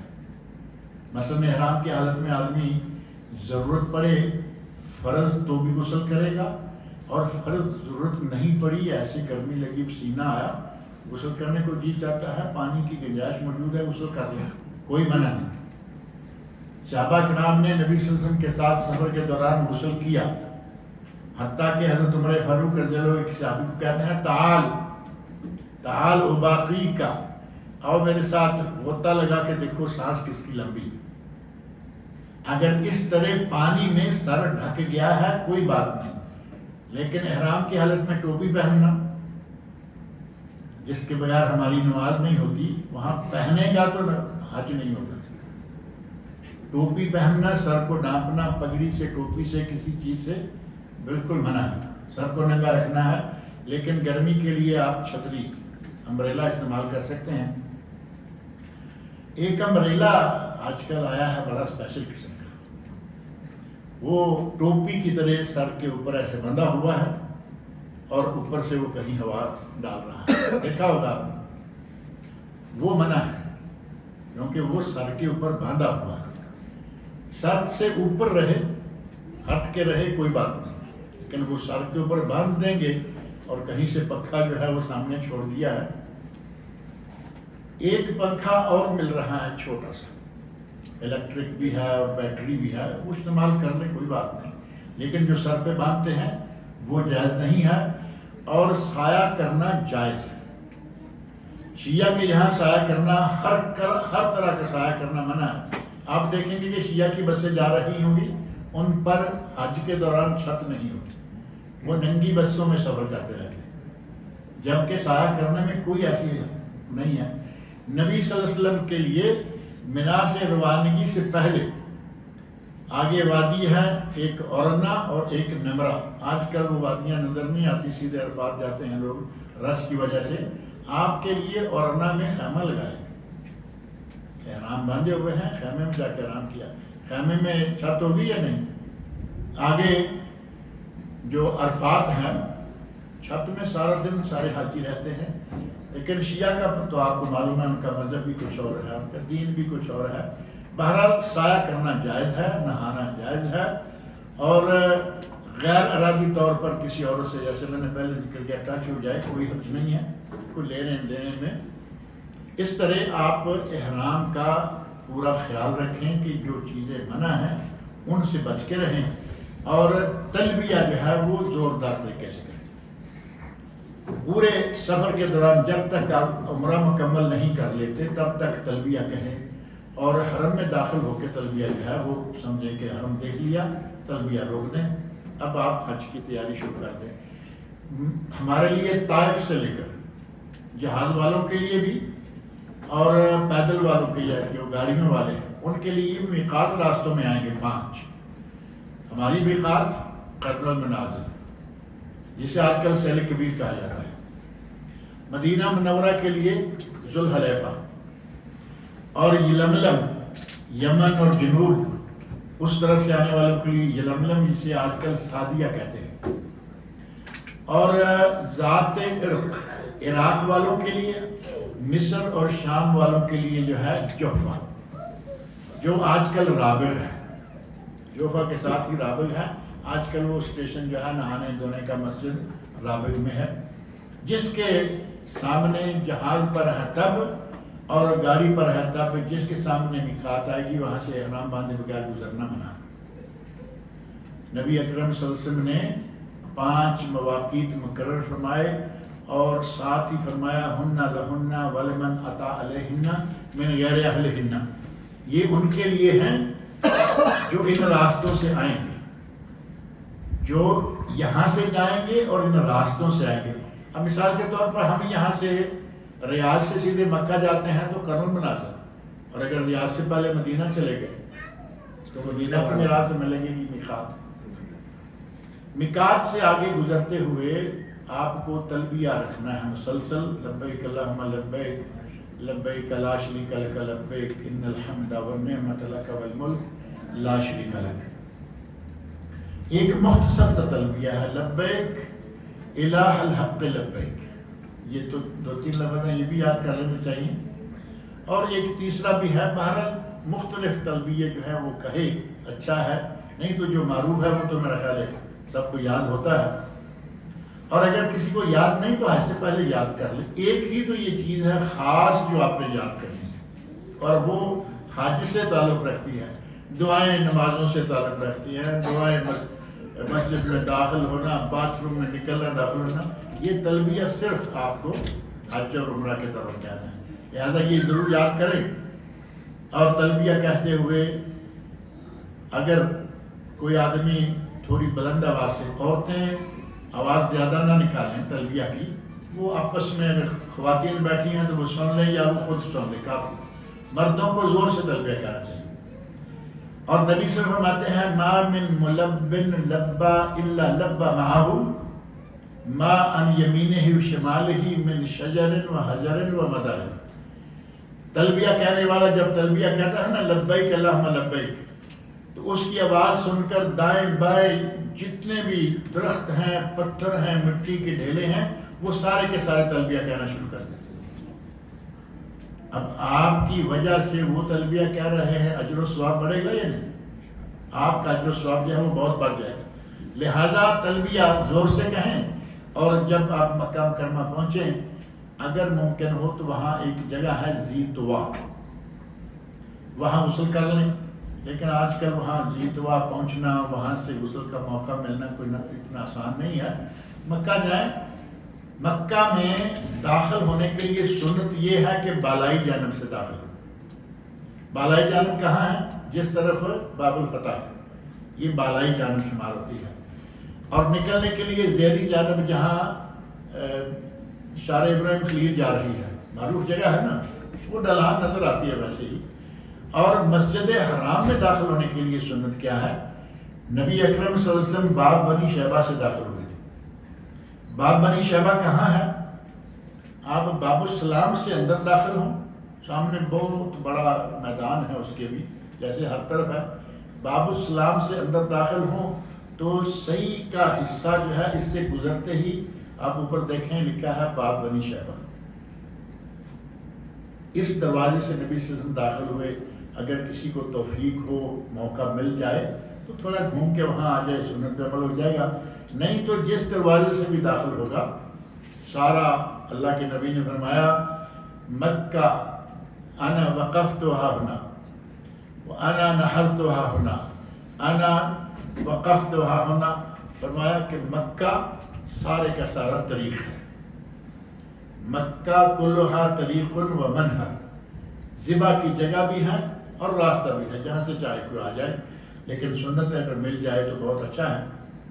آپ نے جیسے ہی بیت اللہ پہ نظر پڑے تو کیا کرنا ہے؟ دونوں ہاتھوں کو اٹھا سکتے ہیں، جائز ہے، صحابہ کرام کا عمل موجود ہے. اور اللہم انت السلام و منک السلام فحینا ربنا بالسلام، یہ 3 جملے ہیں. ویسے تو اور بھی الفاظ ہیں نا، مسنون اور ثابت اور بھی الفاظ ہیں، لیکن یہاں صرف یہ 3 جملے ہیں. اور یہ بھی نبی اکرم صلی اللہ علیہ وسلم نے وہاں نہیں کہے، بلکہ حضرت ابن عمر رضی اللہ عنہ اور حضرت عبداللہ بن عباس، ان دونوں نے کہے ہیں. سلف صالحین کا عمل سمجھتے ہوئے کہے جا سکتے ہیں. آپ حرم کے اندر داخل ہو گئے، اب بایاں کندھا ننگا کر لیں. ہمارے تو میقات سے ہی ننگا کر کے جاتے ہیں اور سارا ٹائم ننگا ہی رکھتے ہیں، حالانکہ یہ صحیح نہیں. اب وقت آیا ہے کہ اپنا کندھا ننگا کریں، بغل کے نیچے سے گزار کے یہاں ڈالیں. اس کو کہا گیا اضطباء. اضطباء، الف ضاد اور تا طوطے والی، با الف اضطباء، ایک کندھا ننگا. اور حجر اسود کے سامنے جائیں، ہاتھ پہلا یہ کہ بوسہ کر لیں. رش ہے، ہوتا ہے نہیں ہوتا، ہو جائے تو الحمدللہ، نہیں تو ہاتھ لگائیں اور ہاتھ کا بوسہ کر لیں. ہاتھ بھی نہیں لگا، آپ کے پاس چھڑی ہے، سٹک ہے، آرام سے اگر وہ لگتی ہے حجر اسود کو، وہ لگا کے بوسہ کر لیں.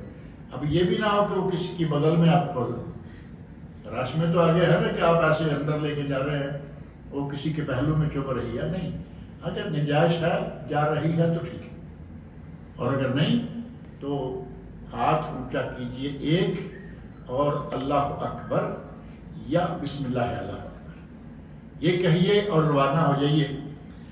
حضرت عمر فاروق رضی اللہ عنہ، ایک جملہ تو انہوں نے کہا ہے نا جو میں نے پہلے ذکر کیا کہ حجر اسود کو مخاطب کیا. ایک جملہ نبی صلی اللہ علیہ وسلم نے حضرت عمر فاروق سے کہا.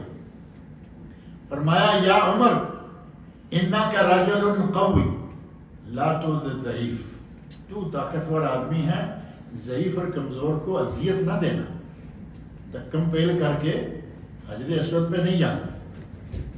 ان خلالک فقبلہ، اگر خالی مل گیا آرام سے وہاں پہنچ گئے بوسہ کرو، نہیں تو اشارہ کرو، دور سے ہو جاؤ۔ اشارہ بھی ایک ہاتھ سے، ہمارے یہاں آپ دیکھتے ہیں نا، ایک دونوں ہاتھ لے کے پھر 3 مرتبہ ایسا، اطمینان ہی نہیں آ رہا کہ میں پتہ نہیں کیا کر رہا۔ سنت رسول ہے 1 مرتبہ بس، اور ان میں سے جو بھی چانس ہو، بوسے کا چانس ہے، چھڑی کا چانس ہے، ہاتھ کا چانس ہے، نہیں تو دور سے۔ اور کئی ہیں کہ وہ یہ بھی کر رہے ہیں ساتھ چوم بھی رہے ہیں۔ بھائی تمہارا ہاتھ فلائنگ کک لے کے آ گیا، فلائنگ کس لے کے آ گیا ہے حجر اسود کی۔ حجر اسود کو لگا کچھ نہیں تو چومے گی کیوں؟ چومنا تب ہے جب حجر اسود کو ہاتھ لگے گا، وہیں سے چومنا بھی۔ یعنی عجیب و غریب قسم کے ہمارے لوگ جو ہے وہ حرکات کرتے ہیں۔ ان کی بجائے آپ جو سنت طریقہ ہے وہ اختیار کریں۔ حجر اسود کے اوپر لائٹ بھی گرین لگی ہوئی ہے، سامنے حجر اسود بھی ہے، درمیان کے ایریا میں آگے پیچھے تھوڑا بہت ہو جائے کوئی حرج نہیں، لیکن جان بوجھ کے نہ بہت آگے گزر کے کریں نہ بہت پہلے۔ یہاں آ کے بسم اللہ اللہ اکبر، آپ کا طواف شروع ہو گیا۔ چلتے جائیے، جتنا بیت اللہ کے قریب ممکن ہے اتنا افضل ہے، نہیں تو آپ کو معلوم ہے کہ پیچھے پیچھے پیچھے جاتے ہوئے بلڈنگ کے اندر بھی طواف ہونا ہے، اور بلڈنگ کے اوپر بھی 2-3 منزلوں میں طواف چل رہا ہے۔ اللہ تعالیٰ سب کا طواف قبول فرمائے، اس میں کوئی حرج والی بات نہیں، جہاں جگہ ملے۔ افضل ہے کہ بیت اللہ کے قریب کریں، اور پورے چکر میں کوئی دعا ثابت نہیں ہے سوائے ایک دعا کے۔ نبی صلی اللہ علیہ وسلم سے صرف سورہ بقرہ والی ایک دعا، ربنا آتنا فی الدنیا حسنہ وفی الآخرۃ حسنہ وقنا عذاب النار، یہ دعا ہے کہاں؟ رکن یمانی سے لے کر حجر اسود تک۔ اب مثال کے طور پر جو دیکھ رہے ہیں یہ ہے حجر اسود، یہاں سے آپ چلے، یہاں سے حتیم شروع ہو جائے گا، وہ گول دائرہ، یہاں راستہ ہے، یہاں سے گزریں گے تو آپ کا طواف نہیں ہوگا کیونکہ وہ بیت اللہ کا حصہ ہے۔ باہر سے آئیے، اس سے آگے گزر کے یہ آ گیا رکن یمانی۔ رکن یمانی کو بوسہ دینا ثابت نہیں، رکن یمانی کو اشارہ کرنا ثابت نہیں، ثابت کیا ہے؟ رکن یمانی کو بس ایسے ہاتھ لگا دیں، اور پھر ہاتھ لگانے کے بعد ہاتھ کو بوسہ دینا ثابت نہیں۔ جہاں جو چیز ثابت ہے، نبی صلی اللہ علیہ وسلم نے جو کیا، جو کہا، اسی پہ رہیں، اپنی طرف سے اس میں پھانے نہ لگائیں۔ 7 چکر مکمل ہو جائیں گے۔ پہلے 3 چکروں میں تھوڑا بھاگنا ہے، جسے رمل کہا جاتا ہے، استباق کندھا ننگا رکھنا، اور رمل تھوڑا سا پہلوانوں کی دوڑنا۔ رمل جو ہے وہ پورا ایک تو فاسٹ دوڑتے ہیں نا، یعنی تھوڑا دوڑتا ہوا آدمی نظر آئے۔ 7 چکر مکمل ہو جائیں تو آپ 2 رکعت نماز پڑھیں گے۔ ان 2 رکعتوں کے پڑھنے کی جگہ کون سی ہے؟ یہ بیت اللہ ہے، اور یہ مقام ابراہیم ہے، دروازے کے قریب سامنے۔ اس کے پیچھے جہاں کہیں جگہ ملتی ہے قبلہ رو ہو کر وہاں 2 رکعتیں پڑھیں، اور یہاں جگہ نہیں ملتی تو پھر رش میں جہاں کہیں جگہ ملے بیت اللہ کی طرف منہ کریں، 2 رکعتیں پڑھیں، قل یا ایھا الکافرون اور قل ھو اللہ احد۔ سنت یہ ہے، اور اگر کسی کو پکا ہی صرف قل ھو اللہ احد آتا ہے، ہمارے لوگ ایسے ہیں کہ ان کو جب پوری نماز پڑھیں گے تو سوائے قل ھو اللہ کو اس نے کوئی دوسری چیز نہیں پڑھی، اگرچہ کچھ یاد بھی ہوگا۔ پہلی میں سنت یہ ہے کہ قل یا ایھا الکافرون، دوسری میں قل ھو اللہ احد۔ 2 رکعتیں مکمل کریں، یہاں بیٹھ کے جتنی ممکن ہے دعائیں مانگیں، اللہ رب العزت سے اپنے لیے، گھر والوں کے لیے، اہل و عیال، دوست احباب، ملک و ملت قوم، سب کے لیے دعا مانگیں، اسلام کی سربلندی کی دعائیں مانگیں، اور مسلمان جہاں جہاں کافروں کے ہاتھوں پس رہے ہیں ان مسلمانوں کی مدد کے لیے خصوصی طور پر دعائیں مانگیں، اور وہاں اللہم انصر الاسلام والمسلمین فی کل مکان، اس طرح دعائیں کریں، اپنی زبان میں کریں، یا نبی صلی اللہ علیہ وسلم میں ثابت شدہ دعائیں ہیں وہ کریں، قرآن کریم میں ثابت دعائیں ہیں وہ کریں۔ ایک دعاؤں کی کتاب ملتی ہے پاکٹ سائز یا بڑے سائز میں، شوط اول کی دعا۔ یہ شوط اول کی دعا نبی صلی اللہ علیہ وسلم سے قطعاً ثابت نہیں ہے، دعائیں صحیح ہیں، لیکن شوط اول شوط ثانی یہ پابندی کس نے لگا دی؟ وہ تو ثابت ہونا چاہیے نا۔ کیا نبی صلی اللہ علیہ وسلم نے 7 دعائیں مقرر کی اس طرح؟ خلفاء راشدین چاروں میں سے کسی نے مقرر کی؟ آگے آ جائیے، صحابہ، تابعین، تبع تابعین، ائمہ اربعہ، کس نے؟ پتہ نہیں کس نے یہ کتابیں لکھنی اور بک بھی رہی ہیں اور لوگ بیچارے لیتے بھی ہیں۔ آپ کو جو دعائیں آتی ہیں وہ کریں، جو نہیں آتی زبانی آپ کے دل میں جو کچھ ہے وہ دعائیں مانگے، اللہ ہر زبان کو جانتا ہے۔ کیا خیال ہے اللہ کو ملی باری نہیں آتی ہوگی؟ سب سے مشکل زبان کہتے ہیں ملی باری ہے۔ اللہ زبانوں کا بھی اور زبانوں والوں کا بھی خالق اور مالک ہے، وہ ہر چیز کو، ہر زبان کو جانتا ہے۔ جو بات دل سے نکلتی ہے اثر رکھتی ہے، پر نہیں طاقت پرواز مگر رکھتی ہے۔ وہ کتاب والی دعا کا مسئلہ یہ ہو جاتا ہے کہ وہ بات دل میں نہیں رہتی۔ پہلے نمبر پہ یہ نہیں پتا کہ اس کا معنی کیا ہے، تو دل میں کیا ہوگا؟ وہ تو طوطے کی طرح بس پڑھتا جا رہا ہے۔ اپنے دل سے دعائیں مانگے، اپنی زبان میں مانگے، اور جیسے ہی یہاں سے آپ اٹھیں، اگر کہیں قریب میں زمزم ہے دبا کے پی لیں، پیٹ بھر کے۔ نبی صلی اللہ علیہ وسلم فرماتے ہیں کہ منافق زمزم نہیں پی سکتا۔ منافق کہتا ہے کہ میں مسلمان ہوں لیکن دل میں کفر ہے، وہ زمزم پیٹ بھر کے نہیں پی سکتا۔ لہذا اپنے آپ کو مومن ثابت کریں، پیٹ بھر کے زمزم پئیں، اور اگر نہیں ملتا تو کم از کم ایک آدھ گلاس تو مل ہی جاتا ہے نا۔ رش میں بعض دفعہ نہیں ملتا، اتنی دنیا ہے، ایک گلاس مل جائے پی لیں الحمدللہ، کچھ پی لیں، کچھ 4-6 قطرے جو ہے اپنے سر پہ ڈال لیں، سنت ہے یہ۔ اور یہ دنیا کا بہترین پانی، خیر ماء علی وجہ الارض، نبی صلی اللہ علیہ وسلم کا ارشاد ہے۔ اور فرمایا زمزم، ماء زمزم لما شرب لہ، جس نیت سے پیئیں گے اللہ وہ نیت پوری کرے گا۔ ماء زمزم طعام و طعم و شفاء و سقم، زمزم پیٹ کے لیے کھانا، یعنی بھوکے کے لیے کھانا، اور بیمار کے لیے شفا، شفاء و سقم۔ اللہ کے نبی نے دوا نہیں کہا کہ زمزم جو ہے یہ دوا ہے بیمار کے لیے، ہمارا شفاء و سقم، یہ بیمار کے لیے شفا ہے، یہ اللہ تعالیٰ شفا دے گا۔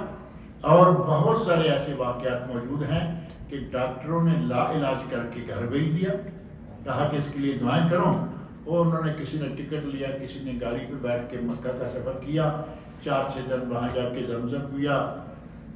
جو کل تک کہہ رہے تھے کہ دعا کرو اس کے لیے، وہ پریشان ہو گیا کہ ہوا کیسا، اس نے کہا زمزم پیا ہے۔ آندھی نکالی یہ واقعات موجود۔ یہاں سے کسی بھی طرح آپ صفا پہنچنا ہے، سنت یہ ہے کہ باب الصفا سے جائیں۔ باب الصفا کیا ہے؟ جس جگہ اوپر لائٹ لگی ہوئی ہے نا گرین کلر کی، حجر اسود دکھانے کے لیے کہ اس کے سامنے حجر اسود ہے، یہی دروازہ جو ہے یہ باب الصفا ہے۔ اگر یہاں سے نکل کے صفا پہ جائیں گے، قریب بھی ہے، آسان بھی ہے، لیکن رش ہے۔ صفا پہ چڑھ کے وہاں پہاڑی جو ہے وہ کافی ساری انہوں نے شیشے سے کور کر دی ہے، اور کافی ساری ابھی باقی ہے۔ پہنچ سکے تو وہاں ضرور پہنچ جائے پہاڑی کے اوپر۔ یہ نہیں کہ کہیں دور پار سے ہی 4 دعائیں کر کے آپ کہیں نہ کہیں روڈ پہ چڑھ گئے جو صفا مروہ کے درمیان ہے، پہاڑی پہ چڑھ کے دعائیں کریں۔ لا الہ الا اللہ وحدہ لا شریک لہ لہ الملک و لہ الحمد وہو علی کل شیء قدیر۔ اوپر بھی لکھا ہوا ہے، آپ کو بھی یاد ہونا چاہیے، ان الصفا والمروہ من شعائر اللہ، فمن حج او اعتمر فلا جناح علیہ، فمن حج البیت او اعتمر فلا جناح علیہ ان یطوف بہما، ومن تطوع خیرا فإن اللہ شاکر علیم۔ یہ آیت پوری نہیں آتی، اوپر دیکھیں آپ پڑھ لیں، چھت کے اوپر گولدارے میں یہ آیت لکھی ہوئی ہے۔ لا الہ الا اللہ وحدہ انجز وحدہ ونصر عبدہ وحزم الاحزاب وحدہ۔ یہ دعا بھی ثابت ہے، یہ بھی دعا کریں اور دعائیں مانگیں۔ یہ سارا وقت آپ کا منہ قبلہ کی طرف ہونا چاہیے، صفا مروہ کی لائن پر نہیں، قبلہ کی طرف۔ اگر کہیں سے قبلہ نظر آ جائے تو بہت اچھا ہے، لیکن بہت مشکل ہے۔ آج کل نئی تعمیرات میں اتنے ستون ہو گئے ہیں کہ قبلہ ہر جگہ سے نظر آنا ناممکن ہوتا جا رہا ہے، لیکن اگر مل جائے تو ٹھیک ہے، نہیں تو جہت تو معلوم ہے نا، پتہ ہے کہ یہ قبلہ ہے، بس ٹھیک ہے، ادھر منہ کر کے دعائیں مانگے اور اب صحیح شروع کر دیں۔ صحیح میں بھی وہی 7 چکر جو ہے نا وہ موجود ہے، ان کے چکروں میں نہ آئیے۔ پہلے شوط کی دعائیں، دوسرے شوط کی دعائیں، وہ یہاں بھی وہی گیم دکھائی گئی ہے۔ یہاں سے آپ نیچے اتریں، چلتے جائیں، جہاں گرین لائٹ کا ایریا آئے گا وہاں رب اغفر ورحم انک انت العزیز الاکرم، یہ دعا ہے، وہاں یہ دعا کر لیں اور وہاں سے تھوڑا تیز بھاگ کے نکل جائیں۔ خواتین کے لیے یہاں تیز بھاگنا جو ہے وہ صحیح نہیں ہے، لیکن چونکہ وہ پردہ دار خواتین ہیں، ان کا بھاگنا ایسے عام حالت میں اچھا بھی نہیں لگتا، لیکن بعض اہل علم نے جیسے علامہ البانی رحمۃ اللہ علیہ انہوں نے لکھا ہے کہ یہ سنت ایک عورت کی سنت ہے۔ مرد بھاگ کے نکلتے ہیں ٹھیک ہے، لیکن یہ سنت ہے حضرت ہاجرہ علیہ السلام، حضرت ابراہیم علیہ السلام کی بیوی، جو حضرت اسماعیل علیہ السلام کے لیے پانی کی تلاش میں بھاگ رہی۔ آپ کو یہ تاریخ تو معلوم ہوگی نا کہ اونچائی پہ وہ آرام سے چلتی ہیں، کیونکہ اسماعیل نظر آ رہے ہیں بچہ۔ جب وہ گہرائی میں جاتی ہیں تو بچہ نظر نہیں آتا، تو پھر پریشانی ہے، وہاں سے بھاگ کے نکلتی ہیں، جہاں بچہ نظر لگتا ہے وہاں پھر آہستہ سے۔ یہ سنت ایک عورت کی سنت ہے، اور اس عورت نے اکیلے شیرخوار بچے کے ساتھ جنگل میں رہنا شروع کیا، اور اللہ کی رضا کے لیے کوئی شکایت نہیں۔ ابراہیم السلام جانے لگے، صحیح بخاری میں تو یہ واقعہ موجود ہے، کہا ابراہیم ہمیں کن کے سہارے چھوڑ کے جا رہے ہیں؟ بولے گے کیا کہیں کہ جنگل ہے، بیابان ہے۔ اللہ سے کہا یا اللہ میں نے انی اسکنت من ذریتی بواد غیر ذی زرع، اے اللہ میں نے اپنے گھر والوں کو وہاں چھوڑا ہے جہاں ایسی وادی اس میں کوئی گھاس بوٹا نہیں ہے، کوئی فصل نہیں، کوئی کچھ بھی نہیں ہے۔ اللہ کو یہ کہہ لیا ہے، بیوی سے کچھ نہیں کہہ رہے۔ ایک مرتبہ، دوسری مرتبہ، آخر کہا کیا تمہیں اللہ نے حکم دیا ہے کہ تم ہمیں یہاں چھوڑ جاؤ؟ کہا ہاں۔ اب کیا کرتے؟ اب تو ہاں کرنی پڑی۔ ہاں کہا تو اس خاتون کا ایمان دیکھیں، جذبہ ایمانی نے کہا اذن لن یضیعن اللہ، اگر اللہ نے تمہیں حکم دیا ہے کہ ہمیں یہاں چھوڑ جاؤ تو پھر ہمیں اللہ کبھی ضائع نہیں کرے گا، تم جاؤ، ہم اللہ کی سپرد اور تم بھی اللہ کی۔ یہاں بچے کے لیے وہ باغی تھیں۔ علامہ البانی رحمۃ اللہ کہتے ہیں کہ اگر کبھی کسی عورت کو موقع مل جائے، آگے پیچھے کوئی نہیں ہے، خواتین ہیں، کبھی ایسا ہو سکتا ہے تو وہاں سے بھاگ کے نکل جائے، لیکن عموماً خواتین کو وہاں سے عام چلتے ہوئے نکلنا چاہیے۔ مروہ پہ پہنچے، ایک چکر پورا ہو گیا۔ بعض لوگوں کا مروہ جا کے واپس صفا پہ آ کے ایک چکر ہوتا ہے، وہ غلط ہے۔ بیت اللہ کی طرح نہیں ہے کہ حجر سے لے کے حجر اسود سے لے کر حجر اسود تک ایک شوط، یہاں صفا سے مروہ تک ایک شوط، مروہ سے صفا تک دوسرا شوط۔ مروہ پہ ختم ہوگا، وہاں جا کے آپ نے جب مکمل ہو گیا باہر نکلیں اور اپنے بال کٹوا لیں۔ عورتوں کے لیے صرف ایک پورا، نبی صرف فرماتے ہیں کہ عورتوں پر حلق نہیں ہے، یعنی گنجا کروانا عورتوں کے لیے نہیں ہے، عورتوں کے لیے صرف ایک پورا کے برابر بال کٹوانا ہے۔ جہاں مردوں کو حکم دیا گنجا کروانے کا، عورتوں کو صرف ایک پورا حج کے موقع پر، عمرہ کے موقع پر، وہاں ایک پورا کاٹیں اور گھر میں پہنچیں تو پھر وہ اپنے سر کے بالوں کو لڑکوں کی طرح کر لیں۔ اب اس عورت کے بارے میں کیا خیال ہو سکتا ہے؟ مردوں کے ساتھ مشابہت ہوگی یا نہیں ہوگی؟ اللہ رب العزت نے عورتوں کی جو مردوں کی مشابہت کرتی ہیں ان کو لعنت فرمائی، اور مرد جو عورتوں کی مشابہت کرتے ہیں ان پر بھی لعنت فرمائی۔ لہذا وہاں جب اتنے بال کاٹتے ہیں تو بالوں کو رکھے، خوبصورتی ہے عورت کے لیے۔ بہرحال مردوں کو دیکھنا ہوگا کہ اگر آج اس عمرے کے اور حج کے درمیان کوئی 4، 6، 10 دن ہیں تو گنجا کروا لیں، اور اگر 1، 2 دن ہیں جہاں جیسے یہاں سے لوگ نکلتے ہیں تو کسی کا 1 دن ہوتا ہے، کسی کے 2 دن ہوتے ہیں، آگے یوم ترویہ 8 ذوالحج، تو ان کو گنجا نہیں کروانا چاہیے، ان کو آدھے بال کٹوا لینا چاہیے۔ لیکن یہ 4-6 کینچی والا عمل جائز نہیں ہے۔ کئی لوگ ہیں نا کہ یہاں سے وہاں سے وہ سمجھتے ہیں کہ ہمارے سارے سر کے بال کٹ گئے، یہ جائز نہیں۔ سارے سر کے بال کٹے چاہے تھوڑے تھوڑے کٹے تو وہ تقصیر کرا لیں تاکہ حج کے موقع پر حلق کرا لیں اور دونوں ثواب لے لیں۔ گنجا کرانے والوں کے لیے نبی صلی اللہ علیہ وسلم نے 4 مرتبہ دعا فرمائی، اللہم ارحم المحلقین، ہلاکہ گنجا کرنے والوں پر اے اللہ رحم فرما۔ صحابی بار بار کہہ رہا ہے یا رسول اللہ والمقصرین والمقصرین والمقصرین، 3 مرتبہ آپ نے ان کے لیے نہیں کی، 4تھی مرتبہ فرمایا والمقصرین۔ لہذا فرق محسوس ہو سکتا ہے نا کہ گنجا کرانے والوں کا دوسروں کی نسبت کتنا اجر و ثواب زیادہ ہے۔ دعائیں نبی صلی اللہ علیہ وسلم کی ان کے لیے 4 مرتبہ اور ان کے لیے 1 مرتبہ، یعنی 25% بال کٹوانے والوں کے لیے اور 100% گنجا کرانے والوں کے لیے۔ لہذا جو بھی صورتحال کسی کی وہ کرے، اس کے ساتھ ہی جو حج کے مسائل ہیں ان میں سے زیادہ تر مسائل جو ہیں وہ یہاں آ کے مکمل ہو جاتے ہیں، کیونکہ میقات پر پہنچنا، اس سے پہلے پہنچنا، احرام باندھنا، احرام کی پابندیاں، احرام کی اجازتیں اور عمرہ۔ اللہ نے چاہا تو انشاءاللہ اگلی بدھ میں حج کا ذکر شروع کریں گے، یعنی ہم 8 تاریخ تک سمجھیں گے پہنچ گئے۔ 8 ذوالحج کو یوم ترویہ کہا جاتا ہے، انشاءاللہ اگلے درس میں یوم ترویہ کا سلسلہ شروع کریں گے۔ جو تشریف لائے ہیں اہلا و سہلا، جو کسی اور کو لا سکیں، جو کوئی حج پہ جا رہا ہے، کوئی نہیں جا رہا، مسائل ہیں، ہمیشہ ان کو اپنے سامنے رکھنا چاہیے۔ اللہ رب العزت تمام حجاج کا سنت کے مطابق حج کرائے، اللہ تعالیٰ ان سب کے حج کو قبول فرمائے، جو حج نہیں کر پائے اللہ تعالیٰ ان کو توفیق عطا فرمائے۔ وما علینا الا البلاغ المبین۔ والسلام علیکم ورحمۃ اللہ وبرکاتہ۔